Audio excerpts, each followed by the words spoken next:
I want to welcome everybody to the 43rd Annual Erich Lindemann Memorial Lecture, Safe Communities, Violence as a Public Health Crisis. Can you hear me?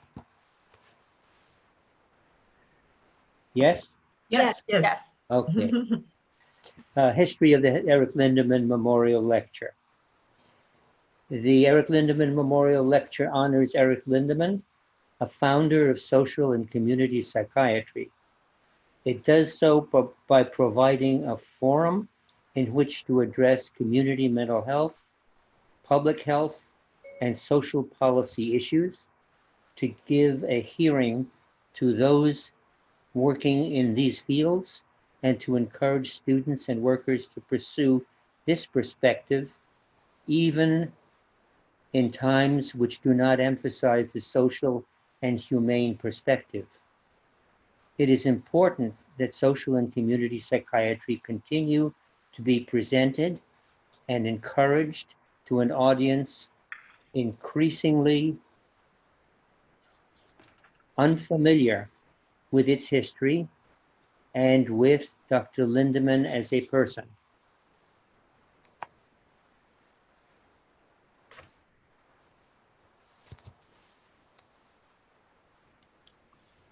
The lecturers and discussants have presented a wide range of clinical, policy, and historical topics that continue to have much to teach.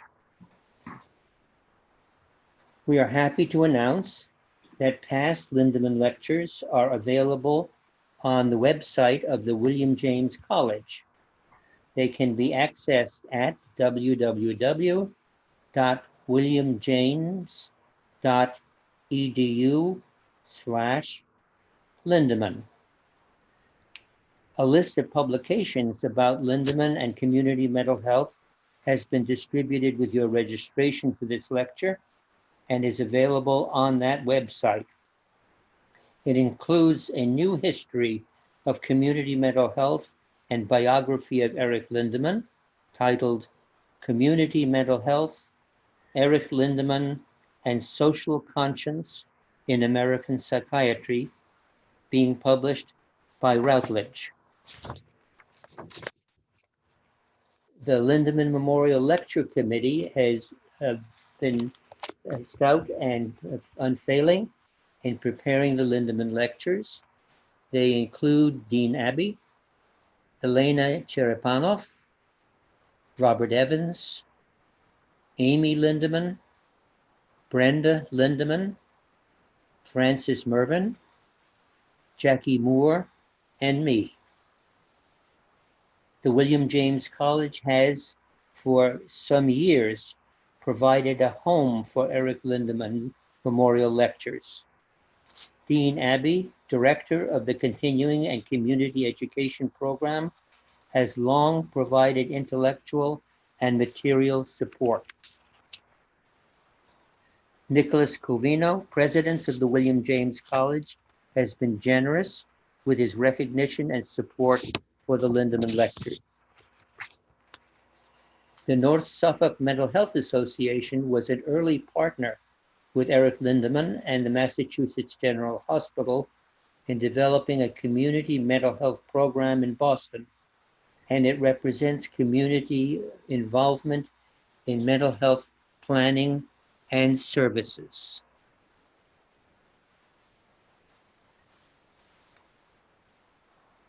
Chief Executive Officer Jackie Moore continues to participate in and support the Lindemann Memorial Lectures. I want to recognize that Brenda Lindemann, that the Lindemann, members of the Lindemann family are present.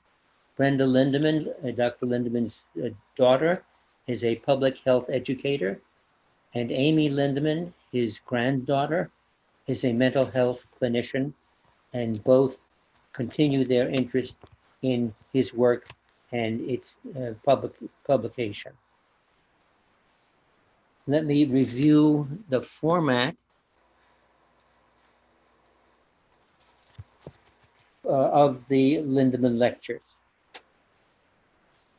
At first will be presentations by the three speakers: Robert Kinscherff of the National Center for Mental Health and Juvenile Justice, James Barrett, Director of the Clinical Support Unit at the Cambridge Police Department, and Nancy Rappaport, Associate Professor of Psychiatry at the Harvard Medical School.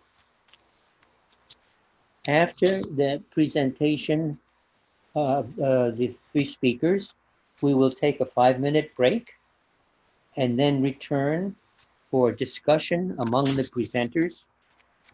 And following that, questions and comments from those attending the lecture to be managed by Diana Satin. The contributions for those in attendance will be via chat notes. So write your comments and contributions in the chat box at the bottom of your screen. Please remember to hold your questions and contributions until after the speakers have finished. Otherwise, they may be lost by the time we get to airing them. So wait until after the speakers to send in your comments and contributions and experiences, which we look forward to. In your chat notes, include your name and any ideas about who you would like to address these questions or comments to. But address all of them to Diana Satin, not to General or to other people, because Diana will review and present selected commentaries and contributions. After that, this open discussion, there will be a summary by the speakers. Please know that this lecture will be recorded and will be available on the William James College website along with all the other Lindemann lectures. Now, for today's lecture,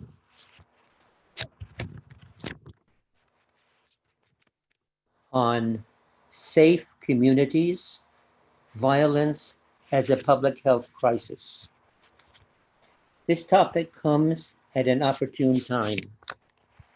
It is hard to access the mass media without being confronted with violence, whether political, racial, and cultural, familial, economic, health, or from nature.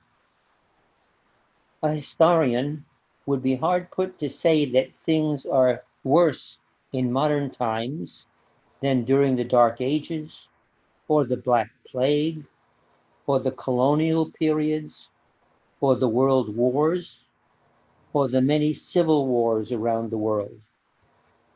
But we have to live and deal with our own lives in our own current era.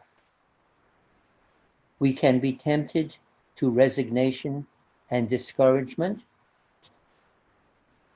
In this sense, one cannot avoid remembering the 15th century philosopher Thomas Hobbes in his epic poem Leviathan, where he said, among other things, "Whatsoever, therefore, is consequent to a time of war, where every man is enemy to every man, the same is consequent to the time wherein men live without other security than what their own strength and their own invention shall furnish them withal. In such condition, there is no place for industry, because the fruit thereof is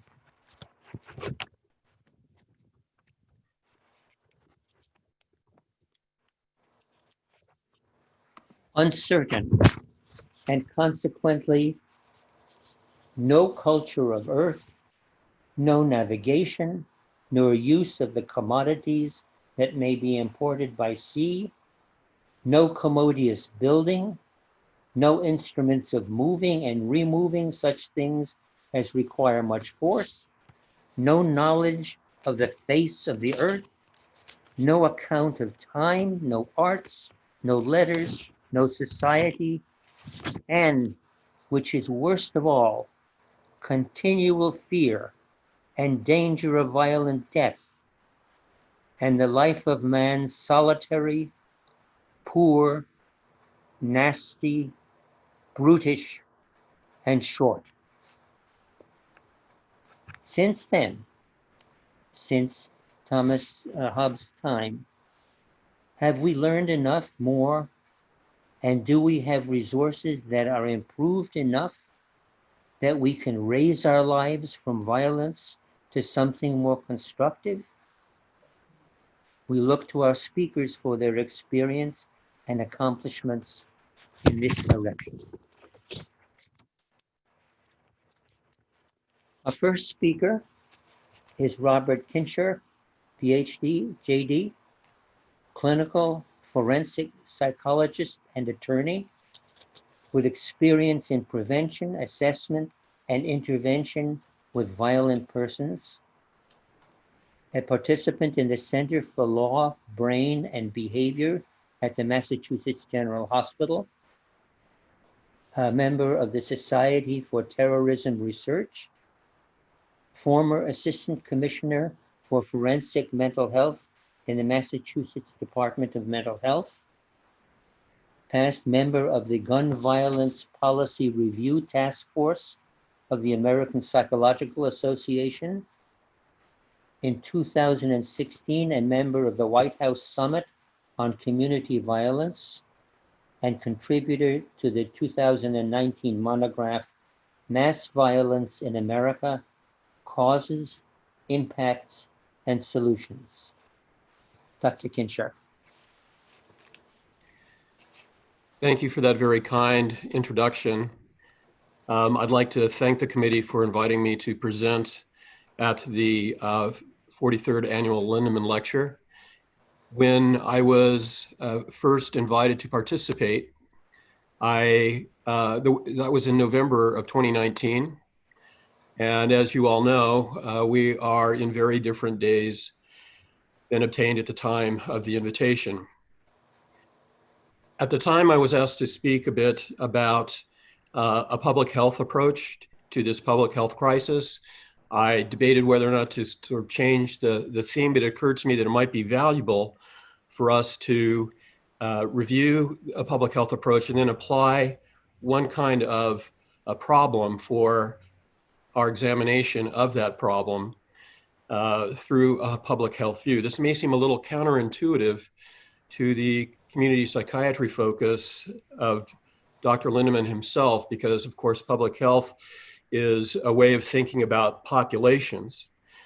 But what it does help us do is to think about how to move what we know, ideally through observation, experience, but especially research, to communities, and through communities to families and to individuals.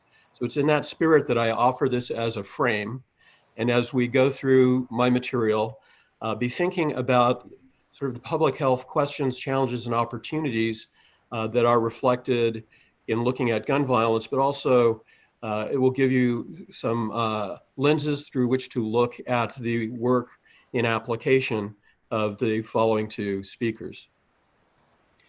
So public health approach really is looking at the opportunities along a continuum to prevent something, a target behavior or infectious disease, whatever else it might be, to identify cases, to assess and then treat them, and once stabilized, maintain them so they do not revert back to the troubling condition you were trying to prevent in the first place. These are fairly familiar to many of you, I'm sure, but universal prevention refers to large population interventions where you're simply trying to hit anybody who might pick up the behavior. So tobacco product prevention campaigns through public service announcements and the like. Selected prevention focuses upon the group, particularly groups where they may not have yet shown the target behavior that you're worried about, but who are clearly at risk to do so. Then indicated intervention. These are people where they are beginning to show the early signs of a concerning behavior or condition, and you want to use that as an opportunity for case identification for individual level screening and assessment, and then ideally referral to a treatment or intervention to which they have access, which is evidence-based, which is complex, and the more complex the case in front of you, the more complex and individualized the treatment should be, and with which the patient or client at the individual level is complying. Although I like the word engagement better, and once responding to your well-matched evidence-based intervention or best practices innovation, you can maintain them in a state of wellness. This is a chart from the Institute of Medicine showing the continuum from universal prevention through selected and indicated or secondary, tertiary prevention, and then treatment through case identification, treatment, and then compliance with a long-term plan if a case is chronic or complex, including aftercare. It turns out that the social determinants of health and behavioral health, and even within the subset of behavioral health, violence are largely the same. And we've seen in the recent COVID crisis, the way in which these social determinants increase risk and compromise potential outcome by making some populations more vulnerable than others, more difficult to case identify, more challenging to treat and to maintain over time. This will be true with violence just as it is with an infectious virus. And these are some of the key social determinants that load upon physical health, behavioral health, and violence. For a long time, we had lots of theories of violence. Most schools of psychological thought had their favorites, but there was precious little research about violence. And over the past 30 years, that has changed. And one of the things that is important to appreciate in the context of the social determinants is that for the most part, violence is a learned behavior that is sustained by attitudes, values, and beliefs. People in social contexts see the world and operate in the world in very different ways, and the social determinants will shape attitudes, values, and beliefs about health-related behavior, about mental health and wellness, about violence, and as we'll see in a moment, about firearms as well. Violence is a learned behavior that can serve multiple functions across and in the same individual, deeply shaped by social determinants. Research over the years has made it clear that it's very weakly linked to mental illness, if at all, and even when it is linked to violence, probably most obviously in the form of significant depression and suicide, its association to violence, an actual act of violence, is mediated in complex ways by multiple other factors.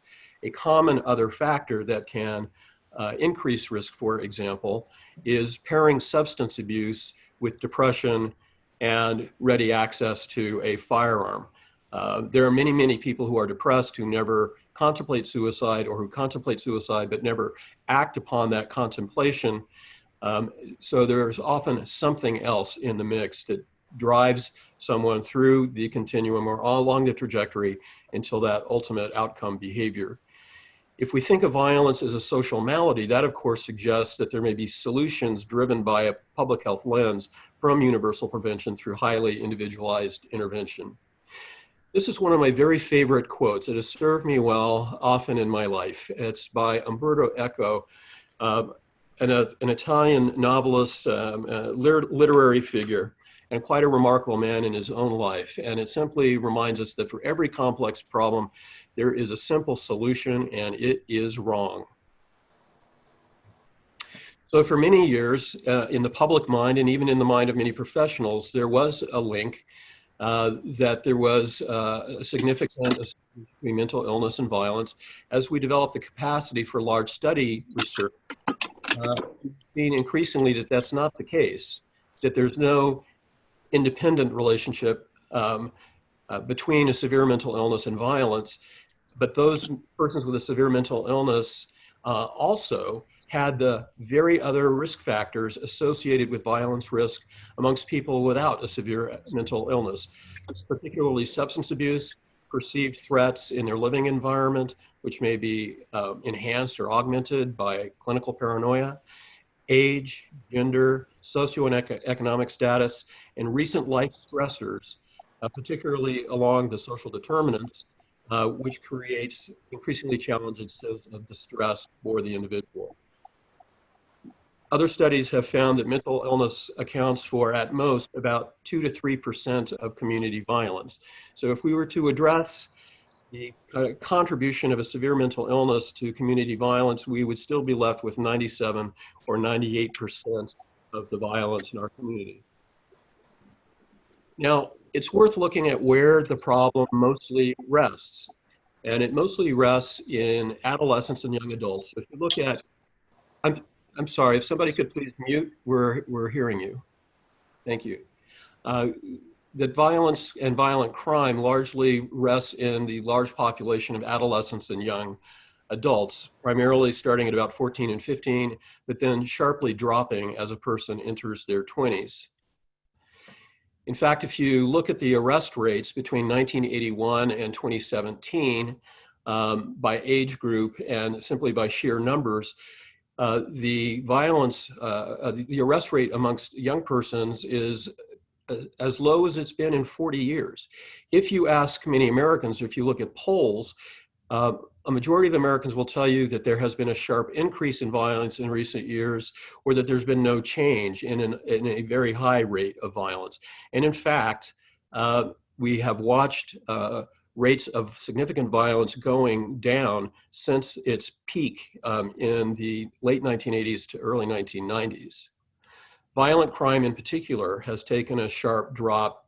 There was a slight bump up in 2017, but not enough to really disrupt that cresting curve and drop. In fact, what we have seen is that violent crime has continued to drop since about 2000, while suicides amongst young people 15 through 24 have crept up. So if I were to ask you if we had flattened the curve 6 months ago when I first accepted the invitation to talk here, I would have to explain to you what that was. I don't have to now, but it does raise the question, given the graphs that I've just shown you, have we flattened the curve on violent youth crime, including violent gun crime? And I just ask you to look at the rates of violent crime in 1988 for persons who are late adolescents, which at the time was 5,000 per 100,000 persons, and now in 2017 at 400, for about 280 for younger adolescents to 400 per 100,000. Now that's 400 or 280 too much. I would absolutely agree. But how do we account for this sharp drop? Because research consistently finds that severity of punishment is not what is driving this, because severity of punishment has little or no impact on youth crime rates. There's some, but not a lot of impact by fluctuations in the economy. And mostly what we think is there may have been improvements in consistent access to positive youth development assets, better quality of schools, better safety in their communities, less conflict in their families. Although the most important youth development asset is consistent access to caring, positive adults. There are some challenges to a public health approach to violence. It is a common outcome of multiple pathways. There are a variety of violent acts, actors, contexts, and means. Many different kinds of persons might be harmed by acts of violence. There are important complexities to the social determinants that shape the multiple pathways to a violent act.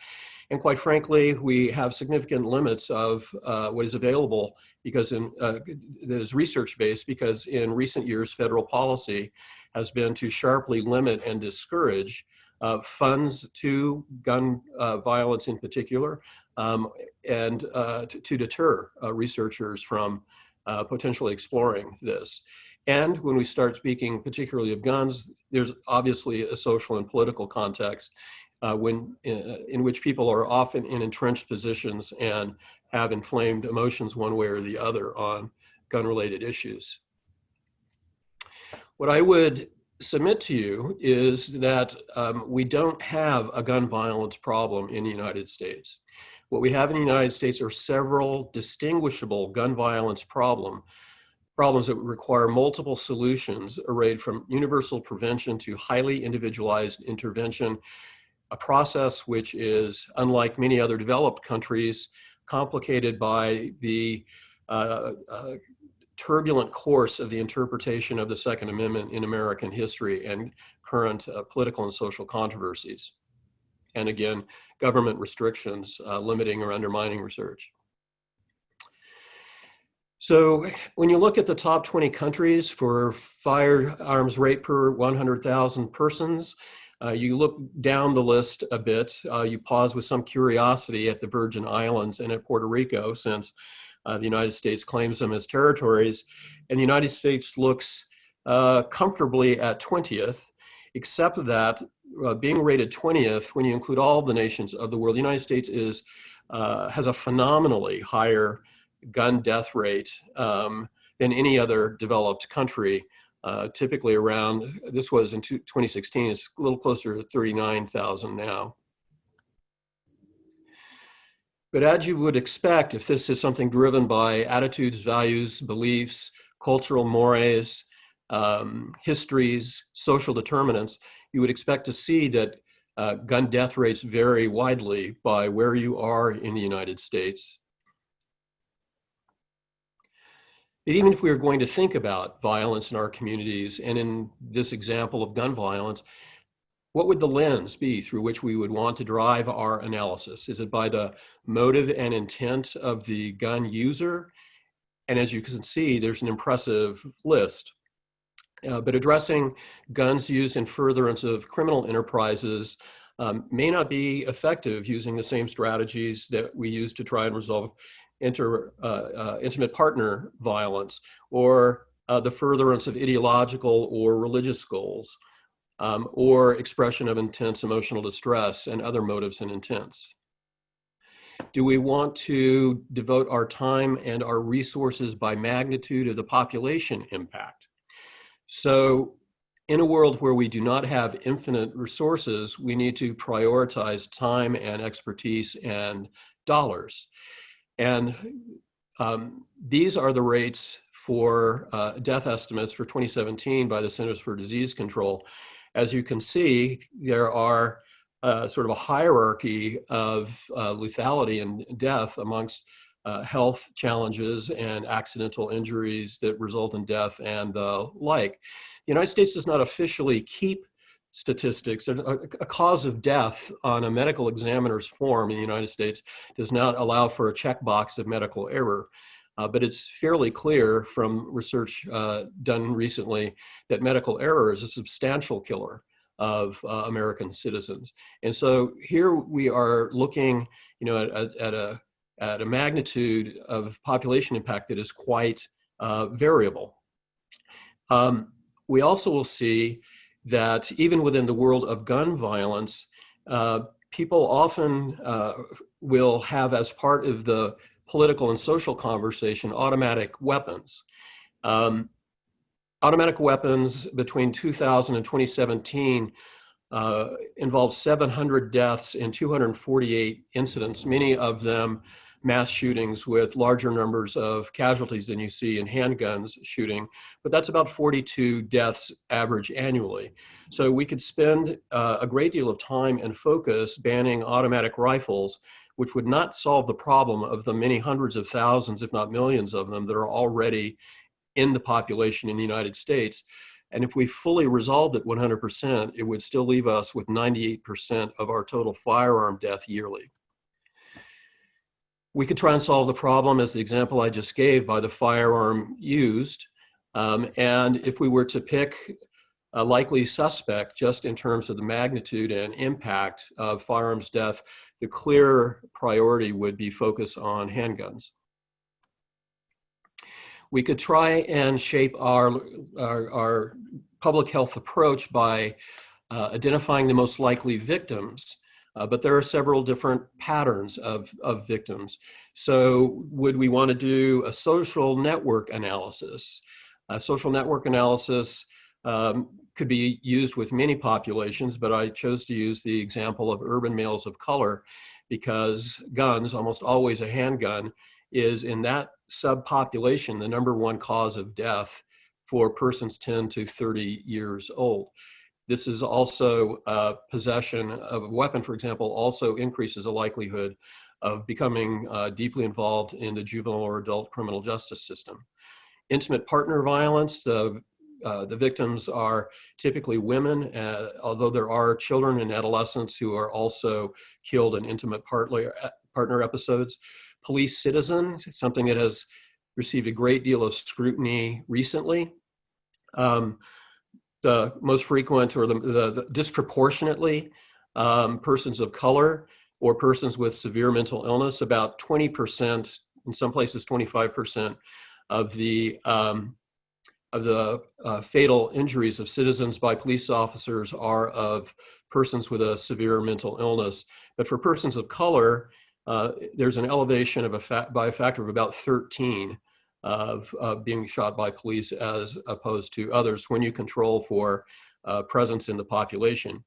There have been a little over 1,000 police shootings of citizens a year in recent years, but although the total number has stayed roughly the same, the pattern has actually shifted. So there's been decreased police shootings of citizens in urban areas, but an increase in suburban areas with a spike in persons of Latinx ethnicity and an increase in rural areas, which is mostly populated by white persons. So you might expect that, but then the question would be why? And there's some speculation that this is because of the aggressive and erratic behavior that people display in rural parts of the country where people commonly have access to a firearm when they are acutely intoxicated on methamphetamine and have resulted in volatile encounters in which police officers have responded with lethal force. In citizen police shootings, that's typically a volatile encounter by surprise. The recent Kentucky case where the young woman was killed by officers serving a no-knock warrant as they entered unannounced and making a lot of noise. At least one of the media accounts has been that she was with her boyfriend who discharged shots thinking that they were under attack, and that was part of this volatile encounter. There are also targeted assassinations of law enforcement officers. We don't hear about them much in the in New England, but in the Middle West and in Rocky Mountain states, police officers have been essentially lured for assassination, mostly by right-wing extremists. And then we have the mass attacks, which are targeted attacks, often random victims, but if they're in schools or workplaces, they would not be so random. Suicide, especially clustering amongst white males at various points on the developmental timeline, Native Americans, veterans, LGBTQ youth, and accidental injuries spiking at ages 4 to 7 or 10 to 14. So what does this mean? Where do we go from here? So I've already talked to you about the 2 to 4% of overall gun fatalities that arise from automatic or semi-automatic rifles. Less access to them would certainly reduce mass casualty shootings when those occur, but would have little, if any, impact amongst urban males of color, intimate partner violence, other kinds of gun deaths or suicides, because those are mostly handguns. Mass shootings have been trending up over the past decade, but the total magnitude of gun deaths in mass shootings is about 0.5%. So if we stopped mass shootings tomorrow, which I hope deeply that we can, that would still leave 99.5% of our total gun deaths unaddressed. One potentially tempting call, because significant mental illness is somewhat overrepresented among the attackers, is to call for more mental health. Because of the major mental health cutbacks that have occurred over the past 20 years in the United States, hollowing out mental health care, especially in the public sector. The problem for this is that many of the people who are in urgent emotional distress, intense emotional distress in the moment, would not qualify for entry into an inpatient unit and would not be seen as mental health cases as the way that we currently define them in the United States. Although access to improved acute care responses would likely drive down homicides and suicides amongst persons with ready access to a handgun who are in urgent emotional distress. We still need more research on the efficacy of the red flag laws. That's when a police officer or a family member can go to court when they believe somebody is at risk of harm to themselves or others in order to temporarily remove firearms from the possession of the person that they're worried about. But we also have to think through the implications for civil liberties. There is an incontrovertible correlation between firearms access and, of course, its use. Just like to have a car accident, somebody has to be in a car. In order to have a gun accident or a gun injury or death, somebody has to have had access to a gun. But obstacles to research and political objections have complicated and limited research in these areas. So a recent RAND Corporation study looked at what's the evidence base that currently exists, where might we study things more, look better. There is very strong evidence, S stands for strong, that regulation of child access to firearms lowers gun injury, requiring persons who legally own guns to keep them in storage that minimizes the likelihood that preschoolers or early teens will be able to access those weapons. Stand your ground laws, there's moderate to strong evidence that those actually increase gun homicides, even if you factor in defensive motivation for using the weapon. Waiting periods, sort of cooling off periods, there's moderate evidence that it lowers suicide and homicide rates. And the ones below are very limited evidence existing right now. And it's not entirely clear whether or not these work, largely because of lack of high quality or comparable evidence research. Inconclusive effects currently, or inconclusive evidence for these sorts of things, split evidence, for example, on the results of the red flag laws, bans on low quality handguns, and quite astonishingly, no studies meeting the RAND standard for research were found for gun-free zones, or allowing armed staff in K through 12 schools, or requiring the reporting of lost or stolen firearms. So where do we go from here? We certainly need more research on social determinants, especially including the individual social attitudes, values, and beliefs regarding possessing them in the first place or using them when they are used. The examination of masculine identities regarding the possession and use of guns, including their use in intimate partner violence, intimate partner relationships and crime.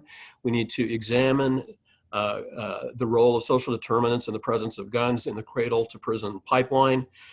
Examine the role of social networks in increasing or decreasing the owning and using of guns, at least amongst urban youth. If you show up in an emergency room having been shot, people have adopted the strategy almost like anthropologists or public health contact tracers, trying to figure out what the social network is around this victim of a gunshot. Because if you are a victim of a gunshot in that particular context, you have an 8 times more likely chance of being either a perpetrator of a gunshot injury or death, or being, again, the victim of a gun injury. We also want to look more carefully at the role of social determinants in the emergence of mood disorders, especially as they may relate to suicide, psychotic disorders, and especially substance use disorders.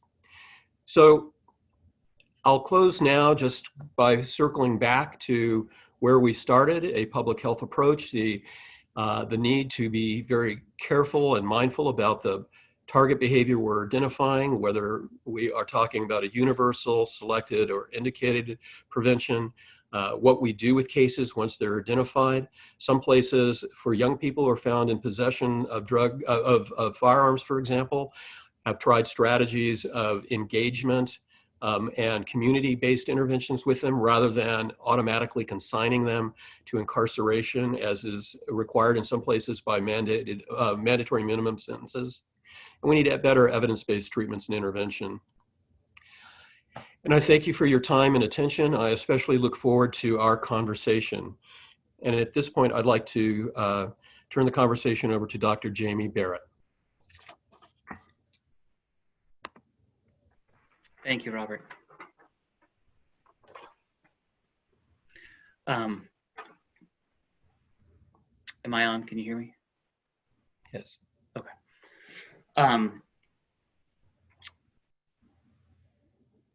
I think one of the, I'm a clinical psychologist. I'm the director of the Cambridge support, the clinical support unit at the Cambridge Police. Jamie? I'm also, Jamie, yes, give me a minute to introduce you. sure. I want to thank Dr. Kinscherff for a public health perspective, a broad perspective, very factually documented. The message I get out of it is that it is the causes rather than the mechanism of hurt, of injury, of violence, that is a major factor to attend to. It is, as the novelist said, no flower blooms without a stem that connects it to the garden from which it grew. And to know that there need to be major, difficult, multifactorial social changes to make a dent on this situation rather than mechanical fix-its is an important grounding.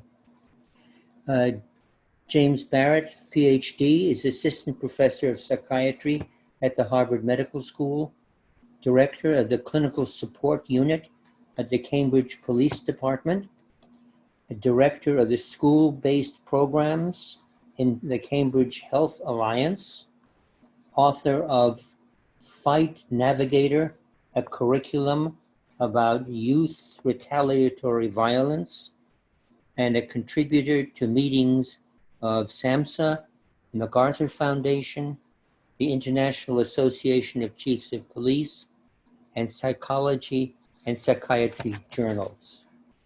Dr. Barrett. Thank you very much for that introduction, and good afternoon, everyone. Happy to join you today. And, you know, like Robert said, when I first thought about this lecture in November, we're in a very different place in a lot of ways. I've kind of dedicated my career to the intersection of mental health and law enforcement, and was going to talk today, or it will be talking today, about interventions to intercede in violence that really are on that nexus of mental health and law enforcement. Again, I've spent the week in Cambridge. We've had some very significant discussions going on, as have been around the country, about obviously police violence. We're talking about violence interventions and violence against Black people and the overrepresentation following the murder of George Floyd. We haven't only been discussing that, we've actually been discussing on a larger scale the role of police in intervening in violence, and how much funding should be allocated to police, and the type of work that we should do. And my police commissioner, Dr. Branville Bard, who's an expert in these areas, has put forth a really impassioned defense of some of the programs that we put into place, and many of them that I'll talk about today. If you're interested in that, I encourage you to watch it. It's on the City of Cambridge's website on their last council meeting.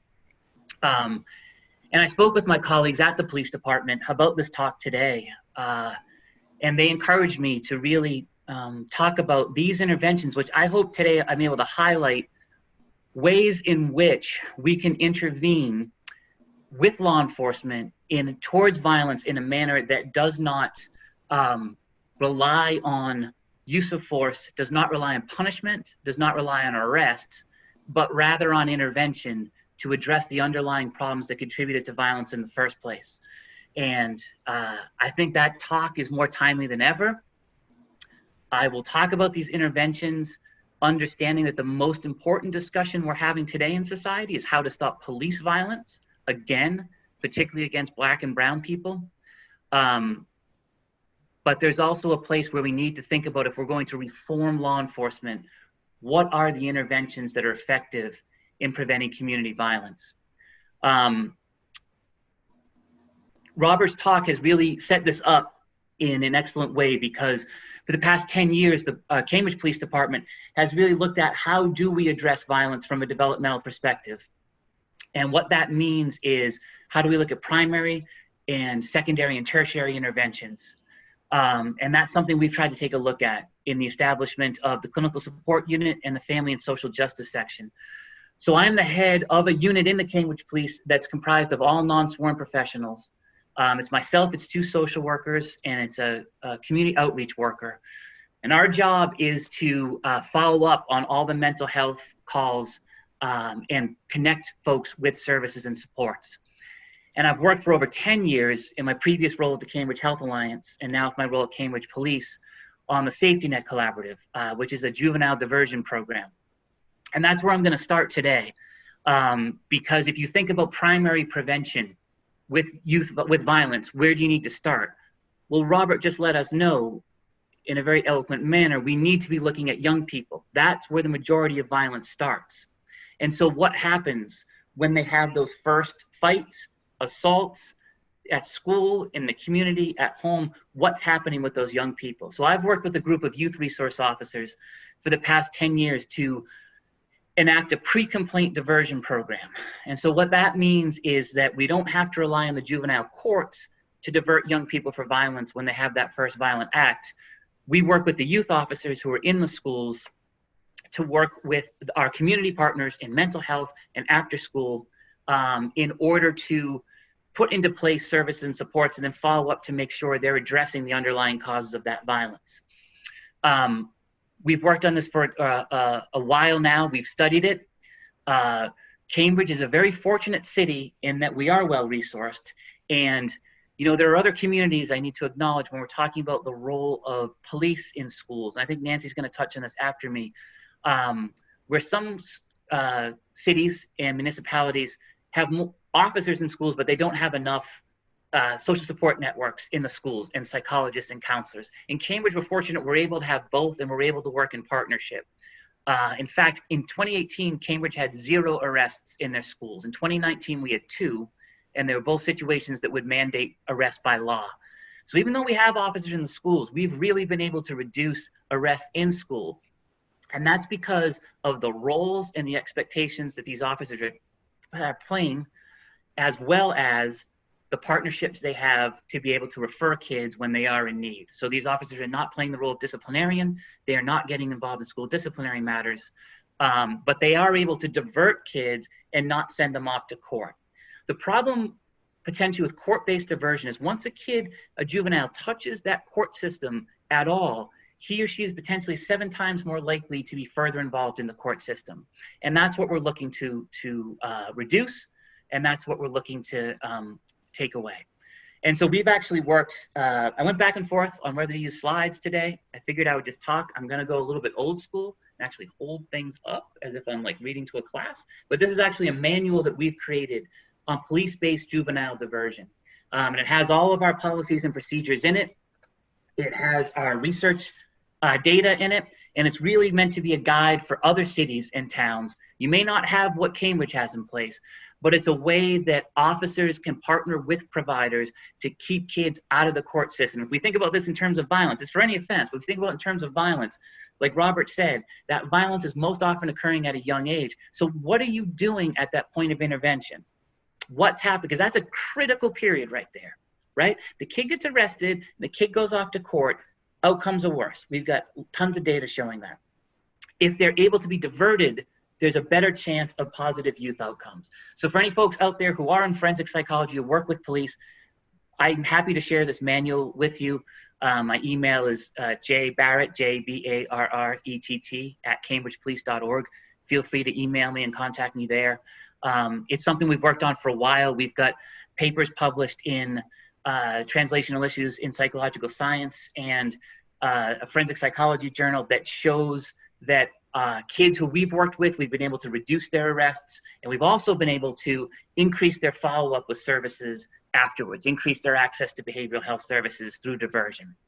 So again, thinking about that primary point of violence intervention across all youth who could be at risk for some kind of involvement down the line of further being in the justice system.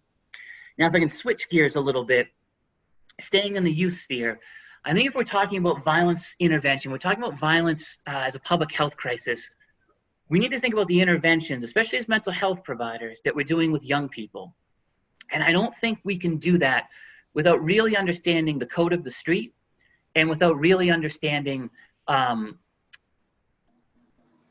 what that means and why young people feel beholden to it. Now, the code of the street has to do with retaliatory violence. It has to do with the understanding that for many young people, especially young people in urban areas, but this really goes for across the country, they feel that if they are threatened or if they are disrespected in some way, that you have to retaliate with violence. And a lot of times our interventions are ill-equipped to deal with that. And I came across this personally where over 20 years ago, when I started my career, I was working as a clinician in an inpatient facility, a juvenile justice facility in Massachusetts Department of Youth Services. And we were required to give anger management interventions to groups of young people. And so I would dutifully go in there. I can still picture myself in the room. It would be cramped and hot, and the kids would be eating snacks, and the room would smell of the snacks, and no one really wanted to be there. And I would kind of plow through this anger management intervention. And afterwards, a lot of the kids would say, you know, I know you have to do this, but this stuff, it wouldn't work in my neighborhood. And I'd say, well, why? I said, well, if someone's going to punk me, if someone's going to disrespect me, I'm not going to take a deep breath or use some strategies to walk away. I have to stand up for myself. Otherwise, people are going to keep coming at me. And that stuck with me. So now in the community programming that we do in the police department, and I do this through my director of community outreach, and I do this in the youth centers that we work with, we're really deliberate about having conversations with young people about this code of the street. And we've tried to shift our talk and our interventions away from, for one thing, giving them the message that there's always an option to walk away from violence. Because in the Fight Navigator curriculum that I developed, we held focus groups with young people and asked them about when it's difficult to walk away from the fight. And a lot of them said, it's not helpful when teachers and counselors say, you can always walk away and be the bigger person. Because they gave examples that sometimes they feel they're surrounded by a group of kids wanting to see a fight, and there's no option for them to walk away. And so what we tried to do in our interventions and in talking with young people is not to just give them kind of rote deep breathing exercises or affect regulation strategies, which are helpful, and they're certainly helpful with kids who struggle with anger management. But in this situation, it's not always anger management. You have to understand that code of the street, right? And we think it's important to honor for them the bind that they're in. That when they feel disrespected, there's two things they can do. They can fight back, a whole host of consequences that come with that. They could get hurt, they could hurt someone else, they could get suspended from school, they could lose jobs, or they somehow don't, and then they feel the shame, and their friends cause them shame. And now in social media, these can be magnified. I'm sure everyone in this audience who works with young people has an example of something that's been posted on social media that's then caused a big fight.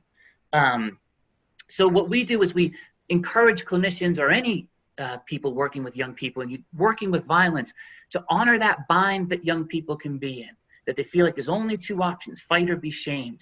In your interventions, think about ways that you can respond to the threat without escalating to violence, but while both parties can save face. And examples of this that came from the young people themselves, you know, one person, for instance, was on the football team and said, listen, you know, I'd fight you right now, but I'm not about to lose my spot on the football team. So come see me after the season and we'll settle it then. He said, guess what always happens? It's always forgotten by then. You know, some people are good at using humor to diffuse the situation. There's all kinds of strategies that young people can come up with, but it's important to think about them when you're not in that situation where they're being confronted. Robert talked about what's the context, the developmental context in which violence occurs. And for so many young people, it's in this retaliatory kind of code of the street. And we have to understand that if we're going to intervene effectively in it.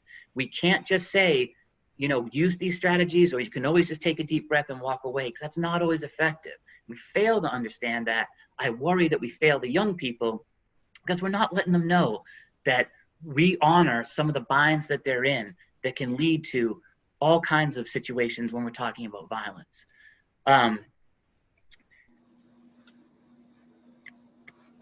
So we've talked about, on the youth level, some of the interventions that we have. We're talking about preventative capacity for young people with violence. I want to take a step up now and look more at the tertiary level. So what happens when we've identified folks who are at severe risk of violence? The first intervention I want to talk about is the focused deterrence model. And again, Robert has segued beautifully into this with his data on gun violence and a public health approach to gun violence. I'd like to mention there's a book out now by Thomas Abt, ABT, called Bleeding Out. He was a senior researcher at Harvard. He's since left to join a big criminal justice think tank. But he was actually a consultant to the Cambridge Police when we developed our focused deterrence program. And he led us in this direction. And he, in that book, kind of culled all the research on what works when we're talking about violence prevention. If we're talking about gun violence, if we're gonna be effective, we need to focus on those people most at risk. Beautiful example that Robert gave of someone who's in an ER because they've just been shot.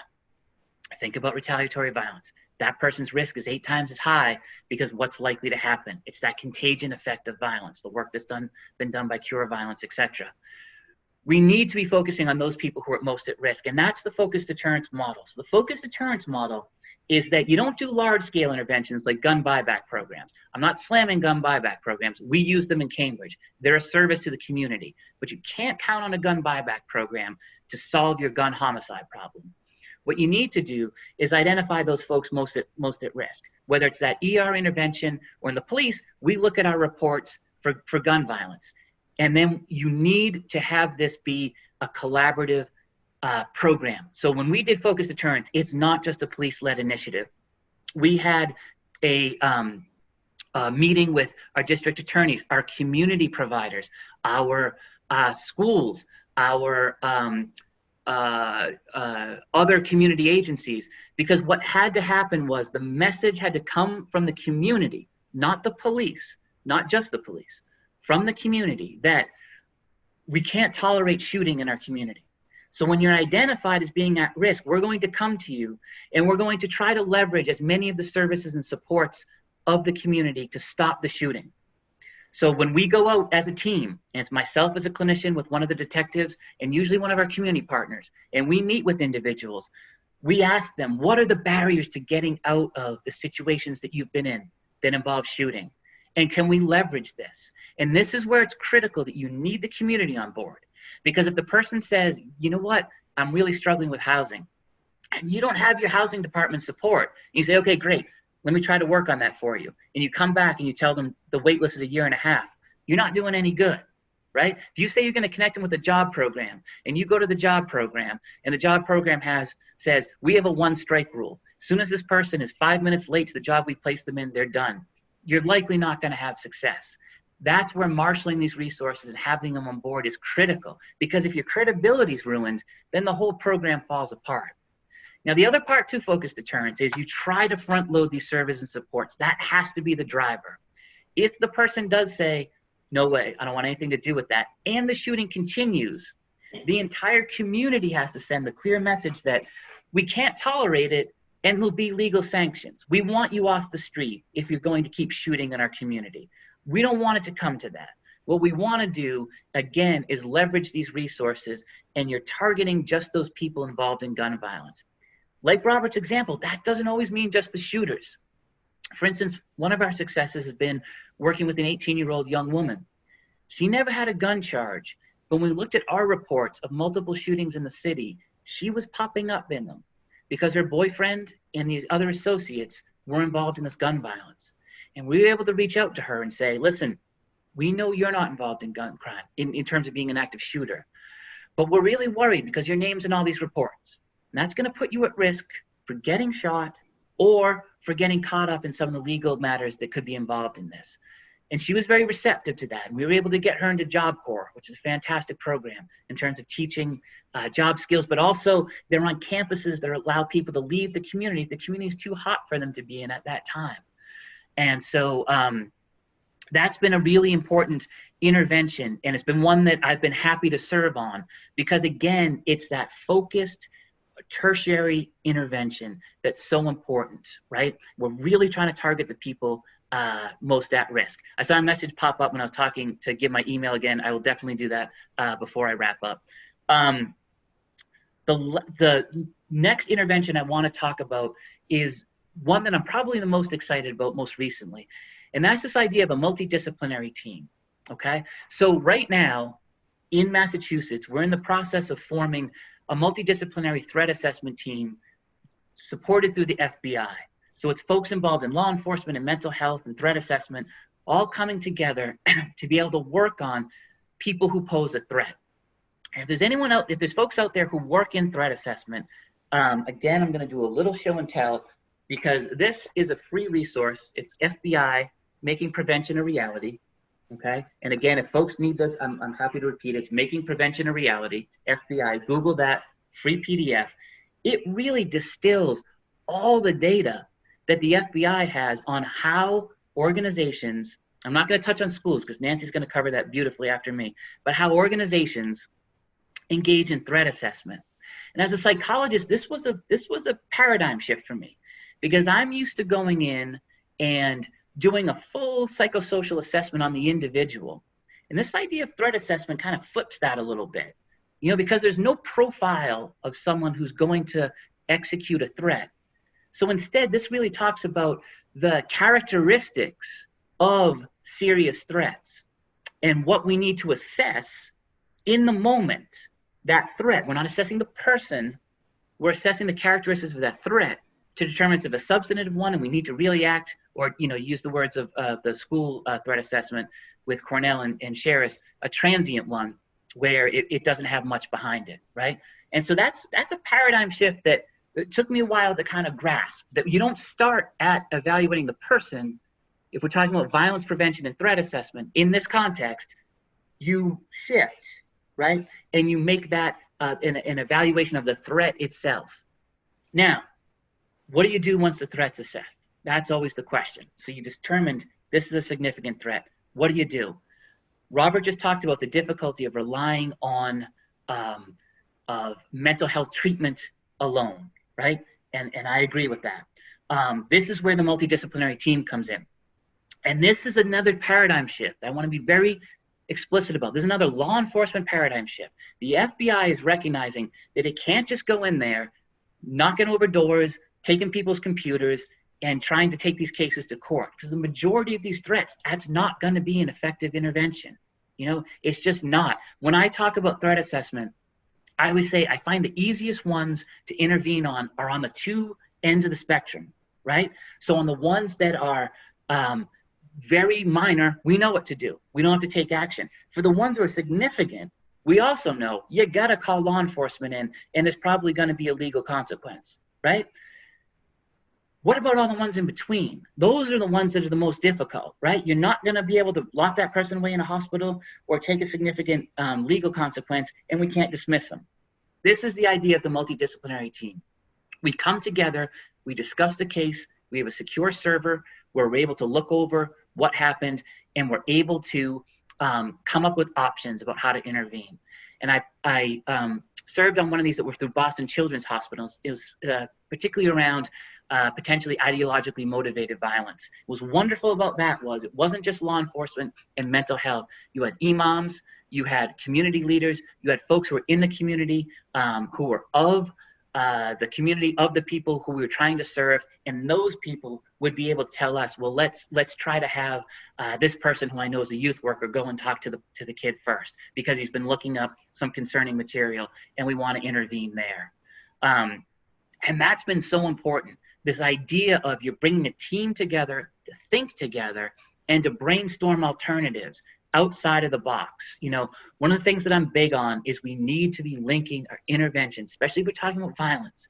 We need to be linking them to what we're trying to address. When I would review risk assessments or safety assessments that fellows would do or psychology trainees would do. I never, and for all the mental health people out there, please join me in this. If you're doing an assessment, please do not allow the phrase "would benefit from therapy to develop coping skills," period. Okay? If you want to name the skills the person could develop, wonderful. But that phrase alone, it means nothing. It's like going to a doctor and the doctor says, "Hey, you should be healthier." Terrific. How? Imagine taking your car to a mechanic and the mechanic says your car could run better. We could all use coping skills, right? What are the skills that we need, right? Because if it's reactive violence, then okay, we can put some affect regulation skills in place. But if it's a more serious targeted violence, then we don't want to be referring for anger management. We want to be referring from a bit more of kind of behavioral controls and trying to understand where that violence is coming from. So we need to be linking our interventions to the specific type of violence that we're trying to target. And that's really the goal of this MDT, is trying to bring a lot of thought leaders together and pulling from our various disciplines to make sure we can get effective plans, threat mitigation plans in place, and then we can follow up on them. And I just want to end on one piece, and I'm going to hand it over to Nancy. You know, when we're talking about violence prevention, and especially in the context of what we've all been talking about as a nation for the past couple of weeks or so, we need to think about the issue of justice in our violence and threat assessments. And I saw a wonderful keynote lecture from Stephen Hart, who was one of the developers of the HCR20, which is one of the major structured professional judgment tools in risk assessment. And he had a wonderful lecture on violence, on justice in risk assessment. And he talked about the history of violence risk assessment and how, you know, decades ago, we relied on these actuarial tools. So those are the tools where you're going to list off the risk factors and you kind of count them up and you score it and you put them in low, medium, or high. And when they looked at the data, what was happening? Disproportionate representation of people of color. Why? Because they had these risk factors, but there was no social historical context given to why the risk factors were there. And as a result, disproportionately being considered high risk and then put with severe consequences, right? So that's why as a field in violence assessment, we've moved towards a structured professional judgment model where we're going to look at the risk factors and we're going to account for them, but we're also going to try to take in the whole picture and understand why this person's potentially at risk, and not just look at the individual factors, but what's going in that person's life. And now, well, not now, we should be done it for a long time, but now more than ever, understanding the effects of systemic inequities and systemic racism when we're in our jobs of trying to understand and trying to evaluate violence. And I think that's so critical as we move forward in any of these efforts, that we can't just, you know, I've done a lot of thinking, and we've all done a lot of thinking about how we need to address all the systemic problems in policing. We can't stop at policing. And today we're talking about violence, and we're talking about interceding violence. And as mental health professionals, we're talking about violence assessment. And we need to be looking at issues of justice and equity in all these areas. And I think there's room too to be thinking about violence assessment and thinking about the ways we're assessing it, and then what we're doing and what we're recommending afterwards, and making sure we're taking a careful look, you know, at the potential inequities there. My email is jbarrett@cambridgepolice.org, or if you Google me, James Barrett, Cambridge Police, I'll pop up. Again, I do have the PDF of that diversion manual, and you know, always happy to follow up with any of the points raised today. With that, I'm going to end there so that we have plenty of time for discussion, and I'll turn it back to David, who can introduce my colleague, Dr. Rappaport. Thank you. Thank you so much, Dr. Barrett. It's lovely to have practical, experienced techniques for dealing with violence, for dealing with this social and psychosocial issue of violence. You remind me of two issues two principles that Dr. Lindemann was very much a part of developing. One was preventive intervention, to recognize cases, situations which are going to develop into problems and do something about it ahead of time so that it doesn't happen, rather than having to drag people out of the hole that they have fallen into. And the second is involving the community in recognizing the mental health issues and finding ways of dealing with them rather than doing it for them or imposing it on them. And I think that your work has demonstrated both of those, catching people early and doing something to change the trajectory of their lives and to involve the community in providing services and maybe in structuring the program that will be helpful to them and that they will find helpful to them, just like you did with the young people who told you what would work in their society rather than having you tell them what ought to work in this society. We come now to Nancy Rappaport, MD, a graduate of Princeton University and Tufts University School of Medicine, a board-certified child and adolescent psychiatrist, an associate professor in psychiatry at the Harvard Medical School, author of the 2009 memoir, In Her Wake, and the 2012 publication, The Behavior Code, a practical guide to understanding and teaching the most challenging students. She has 20 years experience of working in schools with a focus on the collaboration between education and psychiatry. Dr. Rappaport. Thank you. Yeah, beautiful presentations, and thank you for William James for inviting me to be here. And what we're going to be talking about today in my part is creating a culture of safety in our schools through deliberate policy. And I'm sending you a virtual hug at your home. I want to give you a little bit of my background. I spent 23 years working in the Cambridge Public Schools. Jaime Barrett is a close colleague, and you can see what a privilege it was to work with him. He feels so much passion about turning around the trajectory of kids who are at risk and adults that are at risk. And I worked in a school-based health center, and I also was shaped by my community. So after Columbine, there became a keen interest in being able to understand how do we provide assessments for our most at-risk kids and figure out how to keep the school community safe and how to keep kids safe. We're in such a tumultuous time right now. I long for this leader. This is Obama speaking at after Sandy Hook. He was a man who knows how to mourn. And he said, this is our first task, caring for our children. It's our first job. If we don't get that right, we don't get anything right.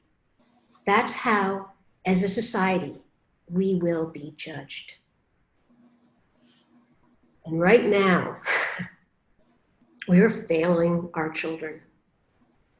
And what I want to be thinking about with you is what are the policy recommendations that we can use moving forward?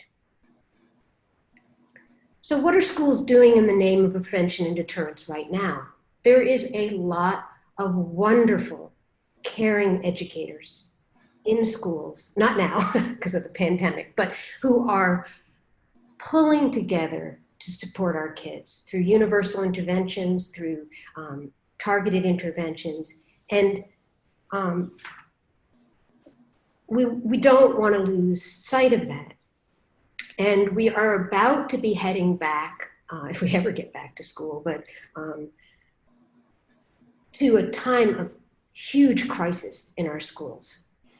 There is talk of budgetary kinds of constraints that are going to decimate the staff in schools, just at the time when we need to be pouring resources into our schools. And there's a competition. So, as much respect as I have for Jamie's work, there's certainly talk about, defunding, shifting resources from police and trying to bolster schools. And this is a major policy decision about how we support our schools and our children during this time. What you're looking at here is a picture of a sculpture that was done by Michael Oliver. And Michael Oliver lost his son, Joaquin, in Parkland. And he has made multiple statues like this. And this is a child cowering under a desk. And the actual child, this statue of the child, part of it is made out of 3D paper guns. And on top of the desk, each desk has some kind of statement that's advocacy work. And on this desk, etched on the desk, is that 22 kids are shot by guns a day. 22 children are killed by guns in the United States. So that tension that we're going to have, we heard from Robert that only 0.05% of killings happen, mass of killings is allocated to mass shootings. But school shootings have shaped many of the policy decisions that are happening in schools, and I'm going to talk about them more. But the primary work that I've done, and many schools confront, are not targeted school violence. They're really what probably Jamie would talk about, really much more the low-level aggression. So it's the threat to a kid that I'm going to find you after school and you're going to be sorry. It might be an outburst that happens in the playground where someone becomes threatening, or it can be that a kid will talk about a hit list or making a bomb. And our schools right now are in what Professor Johnson calls a moral panic. And the moral panic has led schools to do actions of hardening the target. So we have metal detectors, we have active school shooter drills, we have monitoring of the buildings and closing the entrances, and we have the use of armed police officers. And what I would argue, as strongly as you'll let me, is that we need human detectors, not metal detectors. And that by creating fortresses in our schools, we're doing a disservice. And we are creating the same kind of turmoil that's happening right now in our society. We are embedding implicit bias in our schools.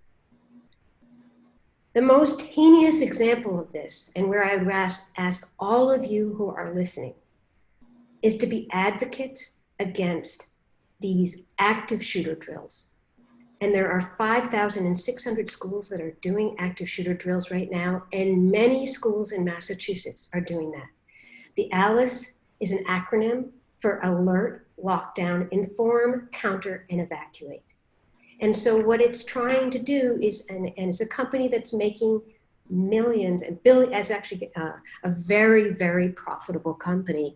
And Greg Crane is one of the inventors of this this approach. And in some ways, Alice, I find, is incendiary because they're almost provoking schools and shaming schools. They're saying, really? You want to be a sitting duck?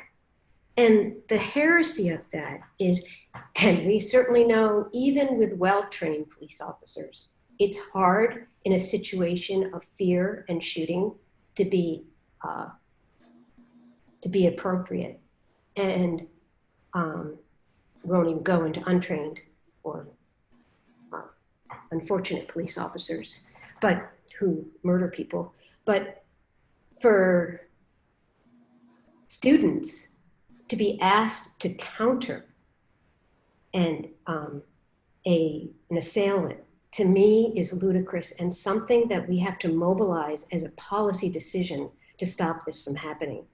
And it's actually kind of funny, before the pandemic, I wrote an article about how, I wrote several articles about that, about lockdowns and how we're conducting them. And I never, ever conceived that we would be locked out of schools with a pandemic. But the outgrowth, that's aside, the outgrowth of having these kind of ALICE drills and active shooter drills is we have so many kids who are being deleteriously impacted, where we have young children who've been exposed to active drills, who are having nightmares, who are doing repetitive play. We have an increase in anxiety, and it's really a policy that we need to abort. And again, with all due respect to Jaime and the wonderful work he's doing with Cambridge, but this slide I'm going to walk you through is a heresy. We are out of balance with our school resources. There are 14 million students. That's 25% of our students are in schools with police, but no counselors, no social workers, no psychologists or nurses. And that is a policy disaster.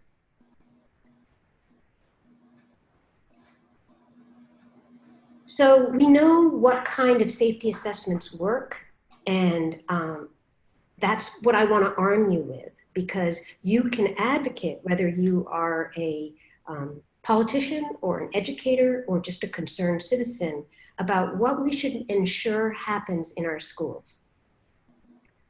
First of all, language is important. We know that with the kinds of,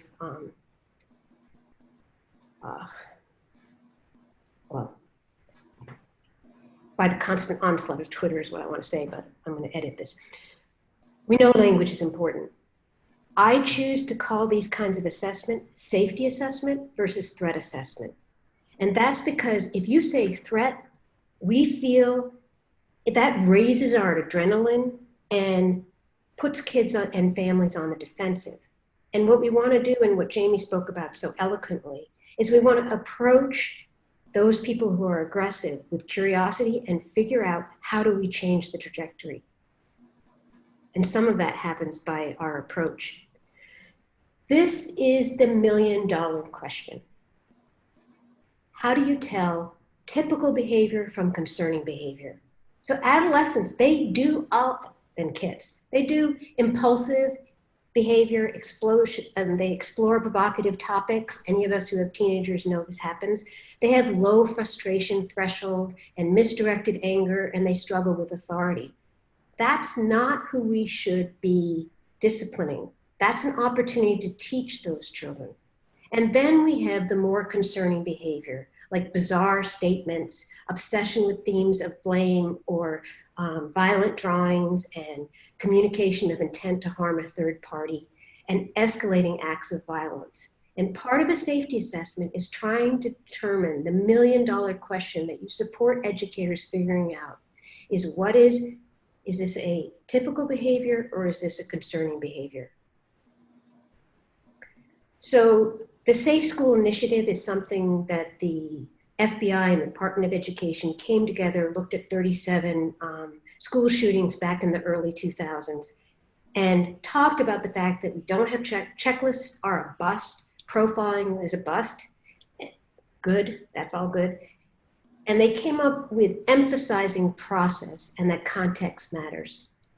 Dewey Cornell is the rock star of an incredibly smart psychologist who's very incredible in his research. And he was able to convince a whole state, Virginia, to provide an opportunity to rigorously study the efficacy of doing what he calls threat assessments, but are really being, having multiple informants and looking at what I'll talk about later, transient and substantive threat.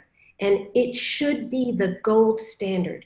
Your community should be using Dewey Cornell's work. And I have to say, as a policy decision, I'm some are disappointed in Massachusetts because we have allowed communities, yes, they're all every school is supposed to have a threat assessment protocol. I can tell you nationwide, it's incredibly variable, and many times it's not rigorous and not done in the, with the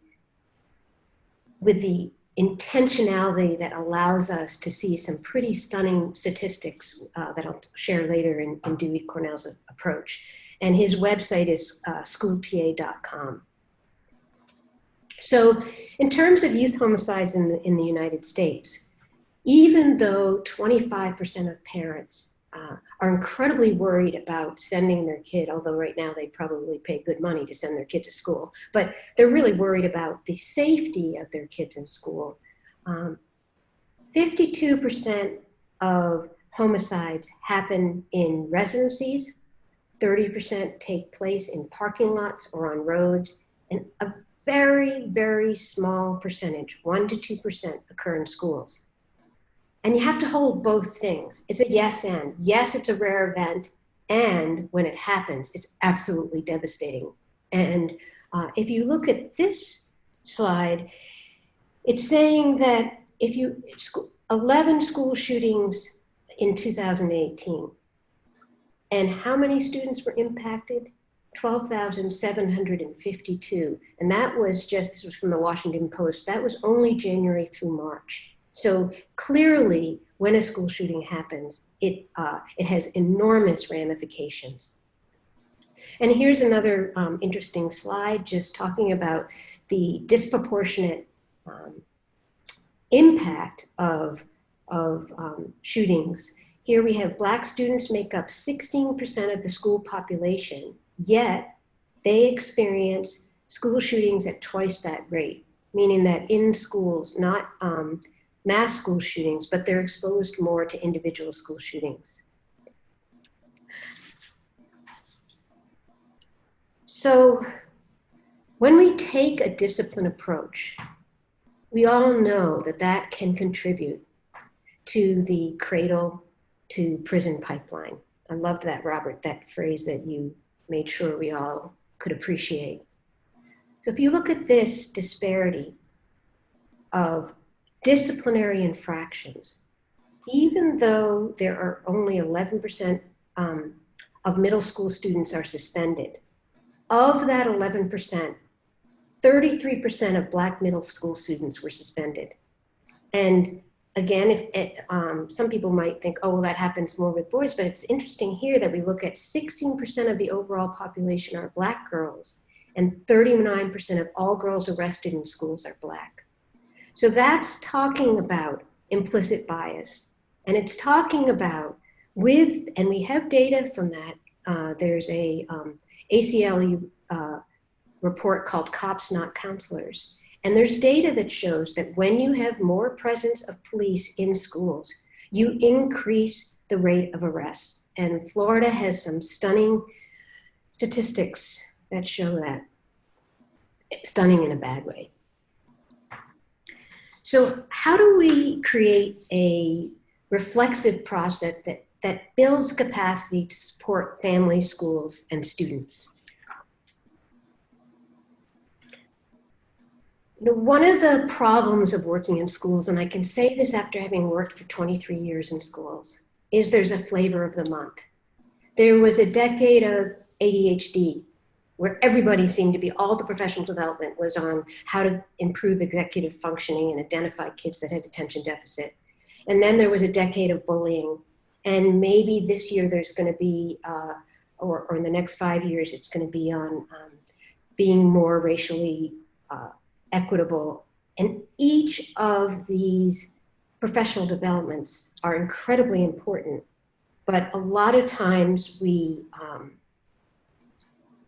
don't always capture the complexity and try to look at this in a nuanced way. So I'm going to share with you a brilliant researcher. Her name is Goodrum, Sarah Goodrum. She's out of Colorado. And she looked at a school shooting that took place. And this was a school shooting in Colorado. And it was a boy who made a threat, had a safety assessment done, It was a sloppy safety assessment. And there were only 2 people rather than the 5 people that's recommended through the Safe School Initiative. They used a checklist. They had only had a 2-hour training. But what she did, which also informs how I think about policy, I do individual and have done individual assessments for 20 years of kids who are at risk, trying to determine if they're safe in schools and how to improve their safety. But what she looked at was the culture of safety within the school, the climate of how the staff create safety. And what she said, and I just want to walk us through it because I think this should inform our policy decisions in schools, is one, looking at how informed schools are. So it shouldn't be that there's so much choice in how we do safety/threat assessments. There is evidence-based information about how to do it correctly.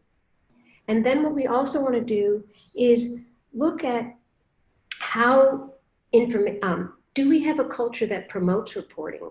Or is it that there's a sense that you don't want to expose near misses because you're going to end up being targeted? And that's staff members being worried about mistakes that might have happened or things that they witnessed. And the only way you can bring this up is if there's an atmosphere of trust. And then there's the element of flexibility. So many times when I've been in schools, there are policies after policy, booklets after booklets that get stuffed in the bottom of a file cabinet. But what we really need to do is to create a learning environment that is adaptable and integrates the kind of reciprocity where we learn from each incident and build an ability to move forward. Be amazing if we did that in our country. So here's another policy element that I want to share with you. And this is reporting sources with an anonymous hotline. So this comes from the Sandy Hook disaster that happened. And it evolved into what's called the Sandy Hook Promise. So many of us now that are in Massachusetts, the requirement is actually for schools to be connected to the Sandy Hook Promise. And that allows for anonymous reporting because it builds on the Safe School Initiative and what they discovered, the FBI and the Department of Education, which is usually when a school shooting happens, 2 or 3 peers know about it beforehand. So we want to create a culture of safety that actually allows kids to come forward knowing that a student may avert a mass shooting. And I would take it one step further. I think it's important not only to have students, teachers, and parents have access to anonymous reporting, but to also train and encourage janitorial staff, food service workers, contractors, and volunteers to really expand the way Jamie was talking about, that we as a community have a responsibility to keep each other safe. And clearly, if you set up an anonymous hotline, you have to have a school that's responsive. So oftentimes in Sandy Hook, what happens when this is implemented, the anonymous hotlines, the beginning kinds of referrals end up being around kids that are suicidal and vaping going on in the bathroom. And what you want to be able to communicate to kids is that there's a responsiveness to when students alert the school personnel to danger, and that there is a level of compassion in the response and good interventions. So we all know that zero tolerance doesn't work. Any of us here probably are inclined to that direction because it emphasizes exclusion versus prevention. But I want to think with you about the Greek word for discipline is disipere, and it's the idea of being a teacher or comprehending. And I think that with me linking back to the idea that African Americans are disproportionately suspended and expelled, I actually think where the teaching needs to happen is in the school adults. It needs to happen in the school adults. It needs to happen with the school resource officers so that we can begin to not have implicit bias and not have kids internalize this sense that they're being disciplined unjustly. So why is enhanced professional development crucial to safety assessments? I'm not really a negative person, but I'm going to start with what doesn't work. So I talked about with you with Goodrum's work. This is the actual copy on the right-hand side is the threat assessment that was done on the boy that ended up killing himself and the other classmate. And what's concerning about it is, like I talked about, there's the checklist, there's the fact that they only had 2 people involved with making the assessment. There was not a culture of safety. The psychologist assumed that rather than going out and getting multiple informant, which is the standard that Dewey Cornell talks about in the Safe School Initiative, she expected if staff had concerns, they would come to her, and it was a bust. And then this is an article on the left is an article I had in the International Journal of School Violence, looking at doing an in-depth study of people who had families and students who'd had the experience of being perceived as a threat and what their experience was of that. And there was oftentimes deep distrust in how they were handled, and by doing a safety assessment, they were way more likely to access mental health services and get the help they needed. So again, this is Dewey Cornell. He's the gold standard for doing assessments. And what I would say if you're in a community is find out if people are doing a full day training, because many districts, and I know because I do this nationally, trainings are shortchanging their staff and not giving them the appropriate support. And they're also not communicating. You need a clear procedure for multiple informants and follow-up. So you need to let parents and staff and students know that there is a clear process for assessing threat. And the other aspect that you need is to have a coordinated approach so that that your team is working together. And this is saying, this is how many, in the Safe School Initiative, they encourage there to be a principal, a school psychologist, a special ed staff, a nurse, counselor, and a school resource officer on a safety assessment team. And I just want to pause for you for a minute, because when I did that article for the International Journal of School Safety, one of the things I had to do is look at what other countries do. And a big missing piece, or a choice piece, that many countries have is they don't allow police into the school. They feel like that's a violation. So if you look at Germany, because of the history of World War II and the atrocities that happened, no police officers are in the school. What they do is they train teachers to be able to identify kids that are at risk, and then they have an outside team that does an evaluation. So I just wanted to kind of bring that up to us, that this is the gold standard for US, to have a multidisciplinary team and to have the school resource officer. And there's, it's actually required in Massachusetts and in Florida to have a school resource officer linked to each school, but that's not everywhere. And the other piece, if you're a community member or working with kids as a clinician, is how important it is to have coordination, because and that's before it happens. So looking at how the school has their emergency room policy, what their crisis response plan is, what their internet policy is, what their connections with police and their safety and policy is, having this in an exquisitely, finely attuned coordination is super important.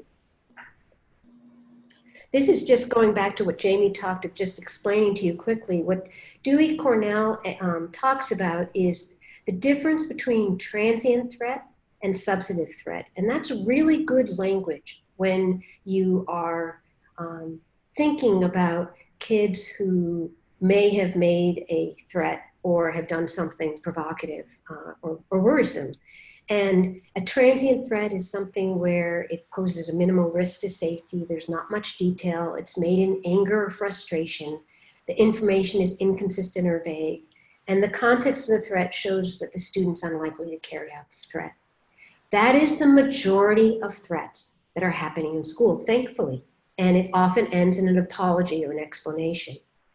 And then we have a small percentage that has a substantive threat where it can be carried out, possibly, and there may be a history of conflict and previous high-risk behaviors, and there may have been law involvement in the past. And this statement seeks to convey that the threat's not empty.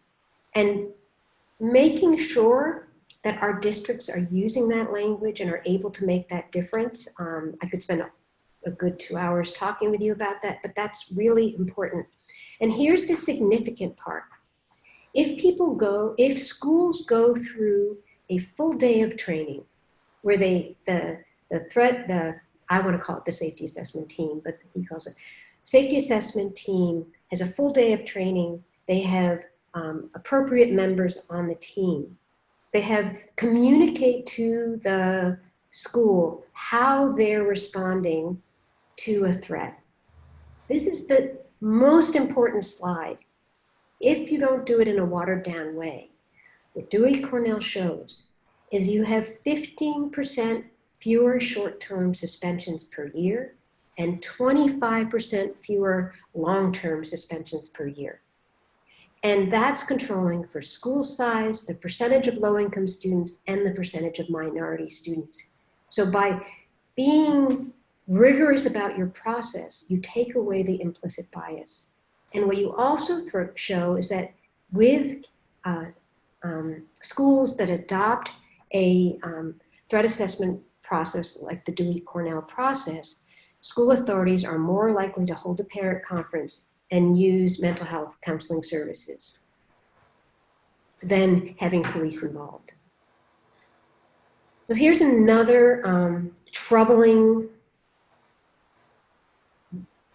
red flag that's going on.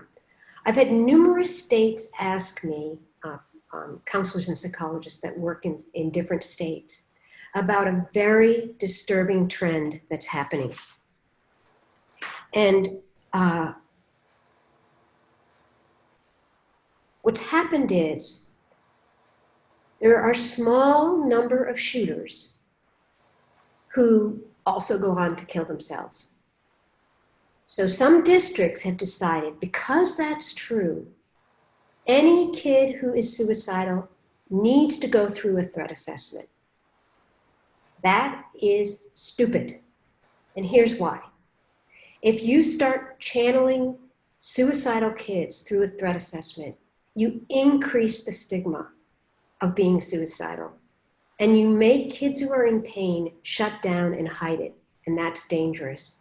So of course, I know I sound like I'm a groupie of Dewey Cornell, but he was horrified that his process was being taken out of context and that people were slapping on that potential. And he did a really good evaluation to show that that's a bad idea. And so for any school district where you're fighting that, I could provide you with that reference. Because suicidal does not equal school shooter. Another aspect that Dewey Cornell talks about, and this really dovetails nicely on what Jamie was talking about, is the concept of restorative justice. And we as a nation are struggling with this right now. Do we do retributive justice or do we do restorative justice? So what I mean by retributive justice is we look at what rule was broken, who broke it, what's the punishment for breaking that rule. Restorative justice is looking at what harm was done, what action would repair that harm, and who who is responsible for that repair? So I want to end with a story. Just hold that image in your mind. I'm going to just end that part. Go back to the, sorry. Go back to the first slide. So picture a teachable moment, which you wouldn't expect, where we could learn around aggression. And the story I'm going to tell you is, it's really meant to summarize where I hope we end. And there was this teacher, and he was frustrated with this kid. The kid had been being provocative, and he lost his temper. And he said, in a moment of madness, being mad, not madness, he said, I dare you to destroy this classroom. You don't say that to a dysregulated kid. The kid destroyed the classroom. So the principal, and he was a visionary principal, he was someone I met during a conference I was giving, invited the teacher to his office, and the whole school was abuzz. Like, we know this teacher's gonna, go down. And understandably, you don't provoke kids. But this principal deeply believed in teachable moments and about how you do restorative justice. And what he said to the teachers, I want you to go home and I want you to think about what you did. So the teacher went home and he came back and they talked together. He owned his mistake. And the principal said, look, I want to facilitate a discussion between you and the student. And the principal and the teacher and the student sat down and talked about mistaken judgment. And it wasn't about saying both the student and the teacher were being held accountable for their actions, but they were also having an opportunity to learn about how do you repair mistakes. And what I hope for us is that in our talk about creating a culture of safety and trying to be deliberate about policy, that we heal. And what that means about healing is that we interrupt the cradle to prison pipeline. And we do that by thoughtful analysis of when our children are struggling and intentional resources that are brought to bear so that we can turn around trajectories and give the support that our children deserve. Thank you.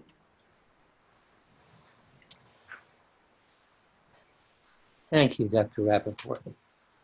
It was riveting what you have talked about, looking at all aspects of the school environment to find out the factors involved in violence, in danger, and in safety. It reminds me that Erich Lindemann used to turn around the paradigm of mental health care, mental health consultation, from identifying the patient and treating the illness to seeing the patient in the context of a community. He looked at the hospital ward. Instead of having a consultation about a patient who is troublesome in the ward, have a consultation about the ward and what was going on for everybody in the ward, patients, staff, visitors, and what could be done to make that community more supportive of mental health, of productivity, of development, and less risk of maldevelopment and problems and conflict. And I wonder if that wouldn't apply to schools, where the consultation could be ongoing beyond a day's training. Yep. To having everybody work on this perspective and this effort together to make it a health promoting and not a illness producing environment or misbehavior producing environment. It's a wonderful set of experiences you've given us to think about what goes on among people that could be productive. Let us take 5 minutes for a break and come back at 4:25 and have an opportunity to talk with one another about this very rich set of information and experience that we have been gifted with. So we'll be back at 4:25.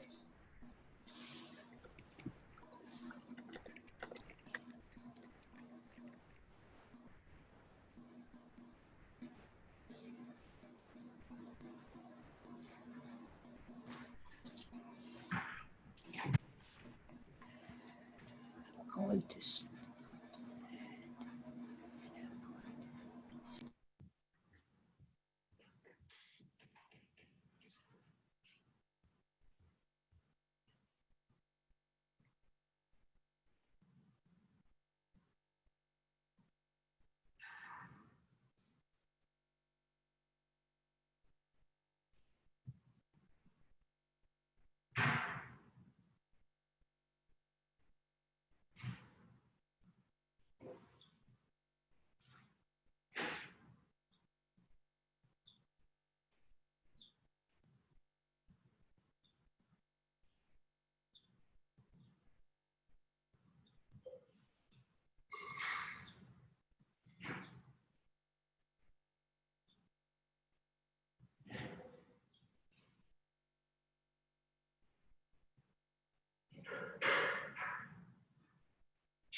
Are we back now?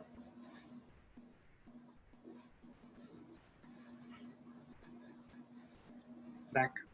Hi. Hey.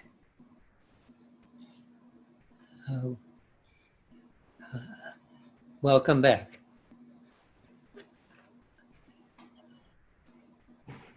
I guess we could start off with the responses among the speakers. Jamie and Robert and Nancy, you have any thoughts from? I just missed you. I was getting my my Friday afternoon Perrier and kombucha. Sustenance. Might I make a suggestion? Yeah. The speakers ran long. Rather than having a panel portion, which will use up almost the rest of the time, why don't we dialogue with the participants? Yes. Yeah, I agree. Let's do that. Me too. I vote for that. Okay. Diana, are you there? Can I I'm here. just say one thing quick that we had a question from one participant was the confusion around, I thought we needed to use checklists. If we don't use checklists, we won't do a good job. And Jamie, I thought you and I could address that, but maybe you could clarify why it is that we don't use checklists. Well, we don't use checklists alone. So, you know, if it's a model where it's just check off these risk factors, we don't want to be using that. That's the actuarial assessment that I was talking about. What you want is structure professional judgment. So that's a model.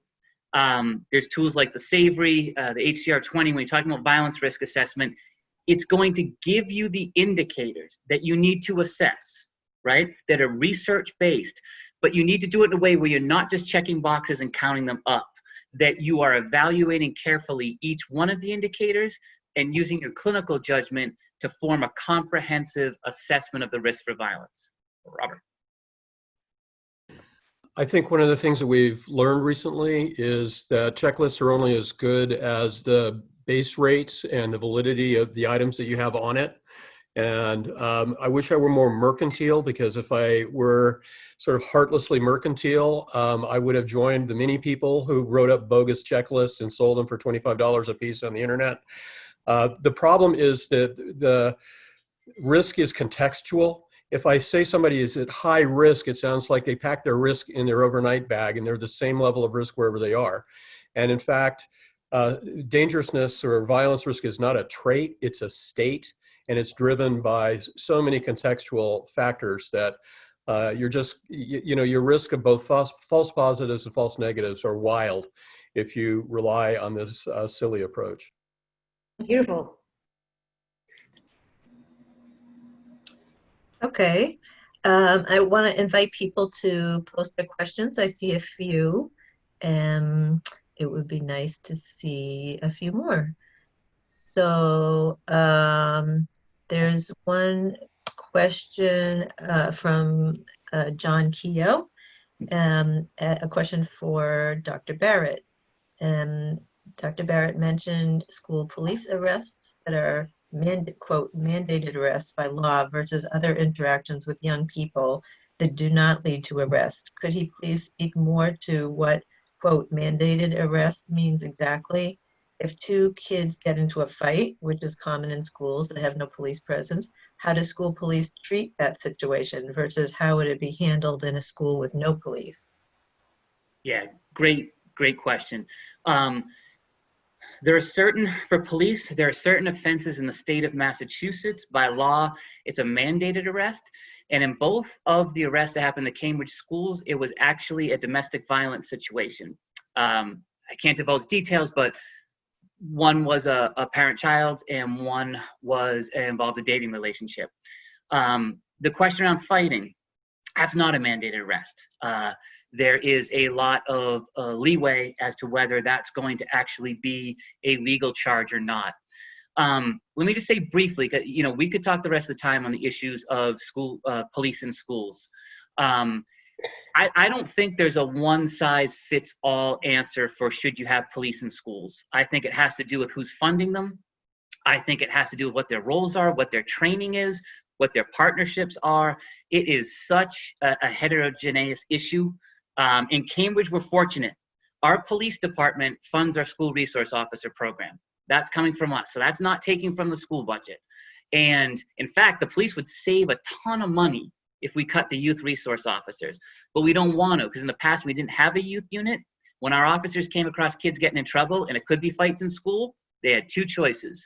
They could use an arrest or a charge, which is a summons, or they could say, you guys, this isn't something that I can handle. And so we've tried to give them some tools to be able to divert kids. But there are a certain number of offenses. Important change in the law in Massachusetts, that there used to be offenses that led to a disproportionate amount of school arrests, not necessarily in Cambridge, but in other, and that was disruption of a school assembly.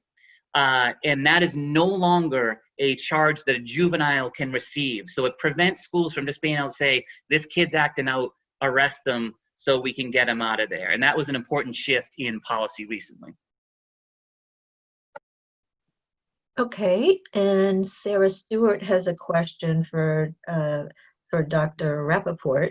I'm curious to know what Nancy thinks would be a good alternative to active shooter drills. Knowing that practicing steps to ensure everyone knows what to do in the event of an emergency, like fire drills, is important. Is there a way she's found that is still able to help this happen? Beautiful question. Thank you, Sarah. I would say that we don't, when we get on an airplane, we don't simulate an accident to get people confident. We just tell them what to do. And that's what I think we should be doing, is helping kids know what to do to stay safe, and putting the emphasis on safety versus, simulating an assailant coming into the building. And I actually think the National Association of School Psychology has let us down. And they coordinated with Alice to put up a policy around active shooter drills, and the evidence that could help, quote unquote evidence, is so flimsy. It's embarrassing. It's not evidence, it's fake evidence. It's a 1994 paper that's about fire drills, and then another paper with adults that were doing simulated shooting episodes. And there's been, unfortunately, from Virginia Tech, there's been a lot of momentum about barricading. And barricading, you can talk to kids about barricading without having to simulate it. They're in the Virginia Tech massacre. There were 4 rooms in a row, and 2 rooms did more active barricading, and they survived. So that's been extrapolated to say this is what we need to do, and hiding in the corners doesn't really help. But again, I think that doesn't mean we have to traumatize kids and do repetitive active shooter drills. And I think that's irresponsible. A question from Peter, I'm sorry, I'm going to butcher your name, Rempelakis, has a question for Dr. Robert. And Peter has a concern about data being influenced by racism in politics. And he's asking what activism is needed to truly ask the right questions and get the right answers on gun and violence. And how have recent events impacted how you view the work you've been doing? Wow. Such a thoughtful Great question. questions. I think a first place to begin is to be sort of savvy consumers. There are some places which do, and I'll put it in air quotes, research, but they are they are arms of advocacy organizations. And if they don't get the results they like, you never see it. And if they do get the results they like, they pass it on. And there have been a number of, in this particular area, of really wonderful sort of examples where advocacy generated research was passed into government agencies, and then for purposes of advocacy, the organizations did not cite to their own research. They said, we got this from the federal government statistics on this. They were just recycling stuff they had passed down the line. So you're right to be suspicious. I think for the most part, you want to know who the researchers are, what their dog in this fight is, where their money is coming from. You're also going to want to know some important differences in the way in which data is collected. So for example, the FBI database is compiled from law enforcement reports about crime and so forth. But while many law enforcement agencies contribute their statistics, their data to the FBI, it's not a requirement. That's one of the reasons why there's a significant gap between incidents of gun violence that are which result in injury or death that are reported in the FBI statistics versus the Centers for Disease Control statistics. They have a more reliable way to sort of get at that. So I think the first step is to be a savvy consumer. How has this changed, the recent events changed my life or my practice? I think it is, it's hard to describe because I think it's probably similar to many of you, the sort of whiplash of emotions over the past recent weeks. And I imagine I'll continue to whiplash. But one of the things that it drives me to do is to make sure that I tether myself even more closely to data. And to remind myself how complicated the world is. And just a simple reference back to what Jaime just said, to say, for example, that school resource officers in a school simply results in more arrests. Yes, that's true in some places and at some times, but that's not a nuance. And the continuum from people who are resentful being assigned as being school resource officers because it's not like, you know, playing in the big leagues, that's like kiddie town, versus places where they have professionalized, developmentally trained, and resources to help them, outcomes are really different. And there's a difference even in the nuance on active shooter drills. There are some active shooter drills that really do look like fire drills and are pretty calm and pretty instructional. And then there are places where, and I kid you not, kindergartners in first grade are being asked to watch camouflaged adults with blanks, but it sounds like live fire and fake blood and gore. And I'm thinking, okay, where's the value added to a 5 or a 6-year-old to that? So even sort of having the conversations requires, at least for me, a mindful effort to appreciate nuance and to watch out for headlines and bullet points, because as we started today, for every complicated problem, complex problem, there's a simple solution, and it is wrong.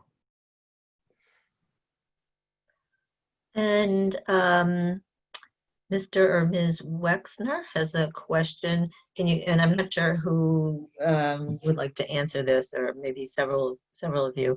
Can you speak a bit about how community-based mental health providers might be in a position to support the public health needs related to this issue? Specifically, how might a behavioral health department differentiate how to support the public health need, SDOH, and the specialty level behavioral health needs that underlie violence and factors contributing to violence in young adults, transitional age youth, in terms of programming, staffing, and revenue streams, i.e. billing options? Well, one thing that both Jaime and I have really wanted is what's called multi-systemic family therapy, which unfortunately is not funded well. You really need a fairy godmother. You need a community to decide that that's a good intervention, but that's an intervention that really does show to decreased recidivism in kids, in that small percentage of kids who have conduct disorder. And it has intensive social service, collaborative family work that's done with these at-risk kids. And I mean, that's one thing I think that if we we don't have access to that in our state.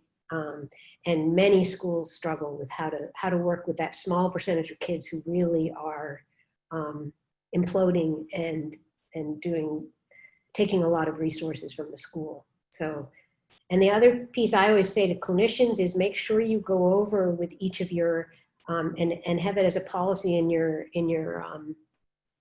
orientation to your young adults about how things can be misinterpreted as a threat and how that could possibly torpedo their education. So talking about what can be perceived as a weapon in school and reinforcing that a jackknife that you have in your pocket or on a keychain could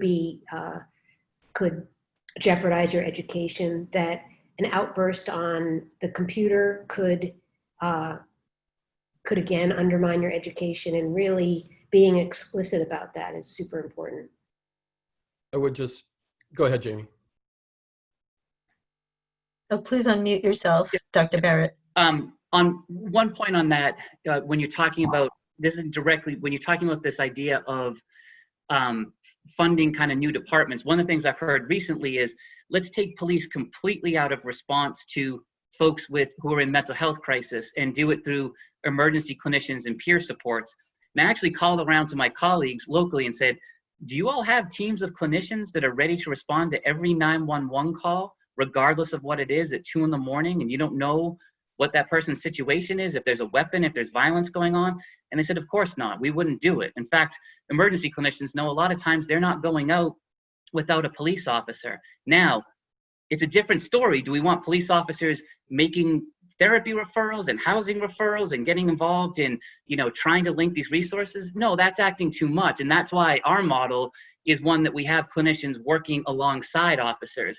But I get worried when I hear this idea that we're going to create a whole new department specifically around public safety and mental health. It's going to completely exclude officers, because I don't know of a viable, safe option. I'm certainly not going out at 2 in the morning to Central Square on a random 911 call by myself. So I just want to make the brief and obvious point that a lot of these are policy decisions. So, for example, we have one multisystemic therapy unit, or at least we used to. There's some people here in the room I see who might know. And as when I last looked, it was not operated by our youth authority. It was operated by our child protection system. You drive into Connecticut, they've got 3 dozen. Mm-hmm. That's a choice. And this has been the gold standard for high risk conduct disorder flavored kids, as well as, oh, by the way, kids who are at risk of repeated psychiatric hospitalization. But, I love the Commonwealth. But we don't always let the science drive our policy decisions, and there is a great deal of inertia in our behavioral health system, a great deal of innovation, but also a great deal of inertia, and it's very, very difficult to get that trajectory moved. Any other comments? May I make a comment? The mental health system has the same kind of inertia as the public safety system or the other public systems. It is focused on the disaster. It's focused on the bad outcome, focused on severe mental illness, as the violence issue is focused on the mass casualties. Yes, they have to be taken care of, but how much emphasis ought to be spent on taking care of the end level disaster as compared to the causes that led up to that disaster. In public health terms, how much emphasis ought to be on secondary prevention, dealing with the casualties, as compared with primary prevention, dealing with the causes of the casualties. The old public health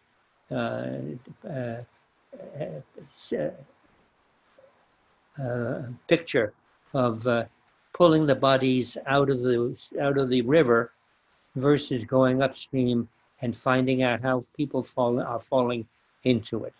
You've all talked about some of the causative factors, but if you're putting a lot of money, a lot of manpower, a lot of policy efforts into how much should it be to the preventing the disaster, and how much should it be taking care of people who are going to evolve towards disaster. I want to be just a little bit picky. You talked about those where it's prevention. You talked about those where it's already a disaster. And I think the sweet spot, to be honest with you, is in one of the early slides. The people where we look at their social determinants, we look at the course of their developmental trajectory, and we say this is a person who is at higher risk than others of dropping off the truck.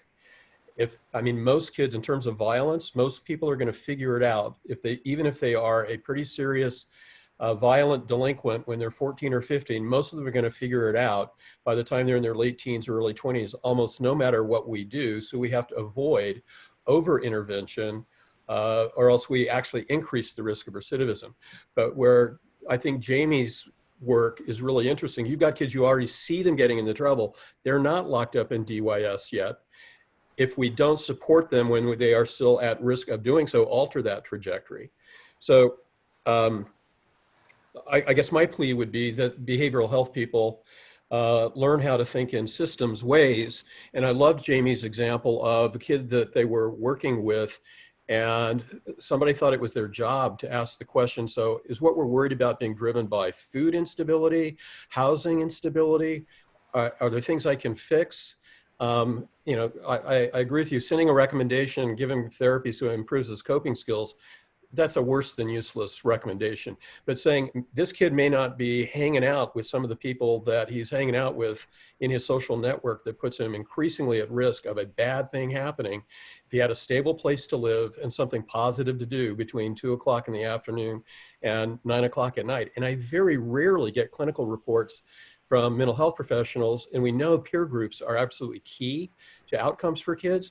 Or when I read these like 20-page clinical reports, I have no idea who this guy's friends are. Like, why is that? It's a really good point. I'm going to take that home with me. I was reminded of a book you all might have read before, All God's Children by Fox Butterfield. It's one of my favorite books because it talks about a man who murdered, but it meticulously goes back and looks at his life trajectory, and it shows the inconsistent advocacy that happened. He'd have periods of time, it was sort of what you talked about with context. He'd have a period of time where he had enough support that he would do well, and then it would just dissipate. He'd get moved from one foster home to another, and then that would just torpedo his ability, his ability to not be aggressive. So I think I get worried, Dr. Satan, when you talk about like these end of the road people, should we just stop giving resources? I mean, I've been working with troubled adolescents for, over 20 years. And I think one of the most important things around adolescence is you don't give up hope and you mobilize. And I love what you were saying, Robert. Like, it's a shame. We like to think of ourselves as a liberal state, and we do a lot of unliberal things, like not investing in multisystemic therapy when you know that's going to return around kids with conduct disorder. What is that about? Or David Old's work, which is around nurse practitioners visiting young mothers. It's a policy decision. If you have visiting nurses that go to kids that are under 2 years old, you can show the results 15 years later. You're going to more likely have kids that are not going to end up in the juvenile system. So we make public policy decisions and allocate resources all the time. And I'm never going to think of 0 to 20 as end of the road. It's just, you spend $45,000 on getting a multisystemic therapy clinician. I'm not so good. You'd be able to tell us, Robert, what the price of a prison year is, but I'm sure it's a fifth of it. Well, what I can tell you is, at least in New York, if you have a pretty serious delinquent who's in a seriously delinquency involved and criminally involved social networks that includes people that are already in their early to mid 20s to their 30s, if you can stop that 14-year-old from heading on down that slippery road, you have saved the state of New York $14 million over the course of their lifetime. Whoa. One 14-year-old. I want that paper. Can you send it to me?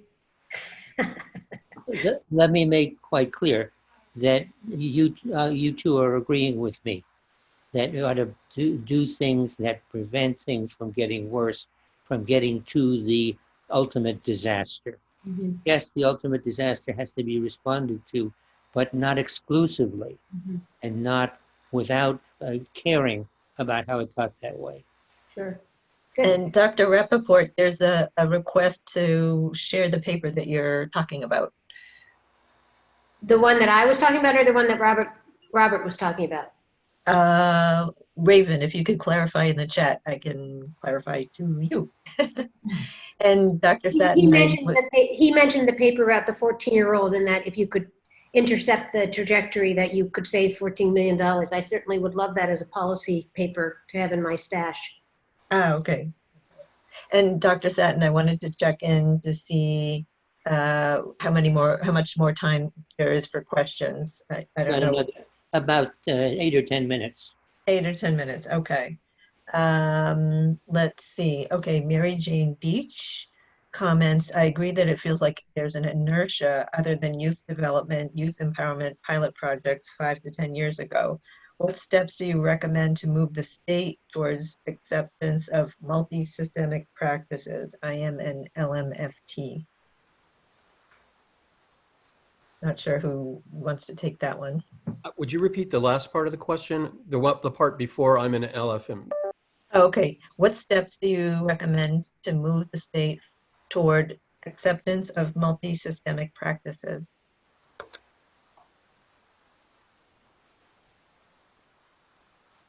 Well, I think one of the things that would have to do is people would have to begin advocating for what is and has been for 20 years the gold standard for working with the kids we're most worried about. It has not a lot of the innovations having to do with young people that have a more systems feel to them have not been wildly embraced in Massachusetts the way they have in other places. We can speculate as to why. I think it's partly because we still focus very heavily on individual psychotherapies, and there are good reasons to do that. And there are certainly times to do it, but that's been at the exclusion of telling people, we need you to be trained in ways that your graduate schools probably did not train you in, and you'll have to do something different. And you might have to work with a population that's not your first choice. And so we don't even have kind of an advocacy community within the behavioral health community. So I think for us attending this particular forum, I think to the extent to which we can talk to our training institutions, our licensing boards, our supervisors, and also to people who understand that a child has to be responded to within the totality of their social ecology. And it is part of my job to know, to think about the quality of the child's housing, the quality of their food security, who their friends are, how safe they are in their communities, whether they're fighting because they're an impulsive conduct disorder kid who really doesn't care, or if they're fighting because they live in a social context, because if they don't, they'll be relentlessly victimized. That matters. It matters a whole lot. It probably matters more than anything I can do with that one person individually, other than be relentless with them. I like to think of it as the runaway bunny approach to the kids that we're most worried about. Love that idea. Nice. There's a comment from Diane Gould, who wants to point out that there are Department of Mental Health funded jail diversion programs that provide licensed clinicians corresponding with police officers, much better than police alone. Funding is insufficient for 24/7, but the data shows significant decreases in arrest rates, an increase in compassion in police officers. Yeah, those are that's just called a co-response model. It is an excellent model. We don't use it in Cambridge. We have specially trained our officers, so they're trained to respond on the scene, and then we do a follow-up model with our clinical support. Two different types. You hit the nail on the head. The biggest problem is funding is inadequate to have these clinicians usually on the clock 24/7. Because remember, it's not just you're available 24/7. The best team is available 24/7. What's the response time? If a 911 call comes in, remember, 911 calls are not categorized. They don't say this is a mental health person who needs someone to talk to versus this is someone who's dangerous. 911 call usually comes in. I review every mental health call in Cambridge. 911 calls usually come in and say someone's screaming in the middle of the street.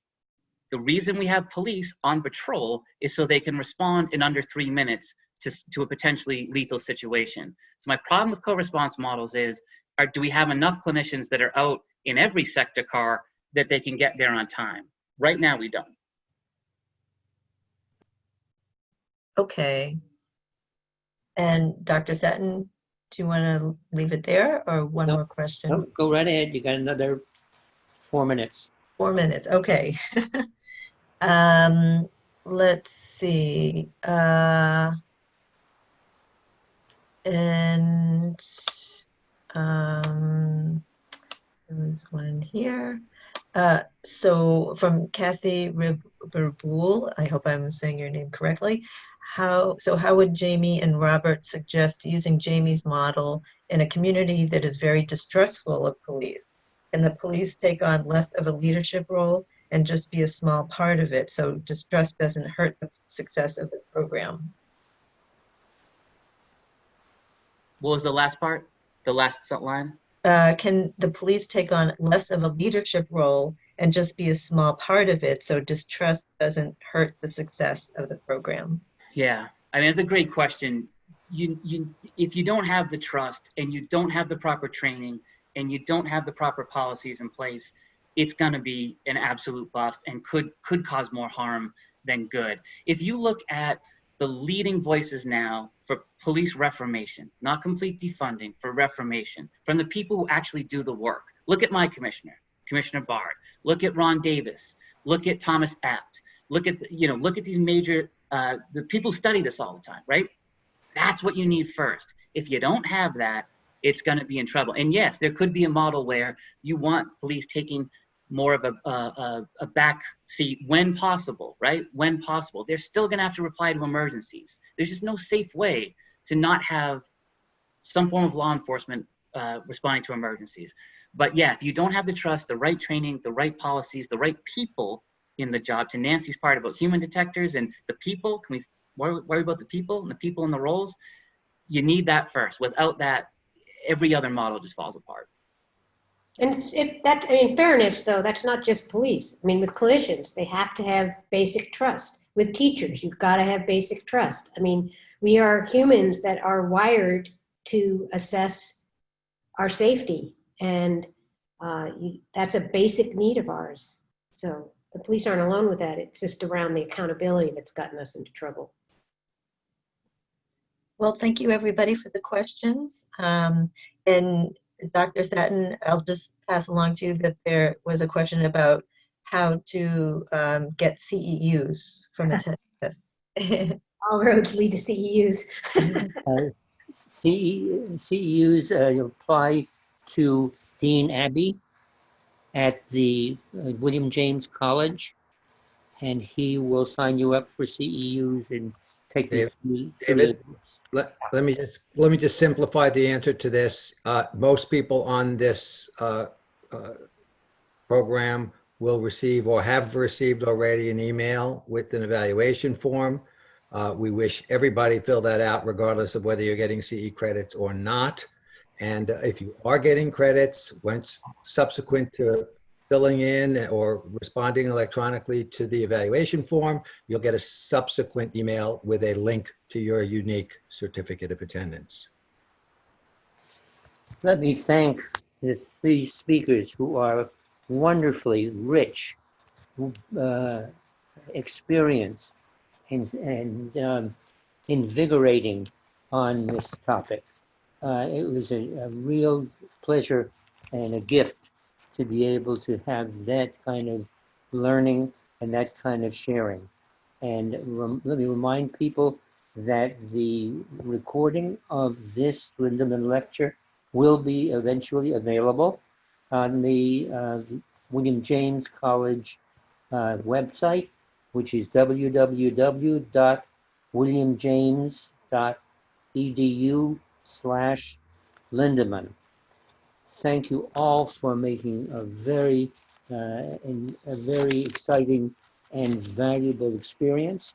And let me invite you, hopefully, to the next, the 44th annual Erich Lindemann Memorial Lecture next year, God and COVID allowing. Goodbye.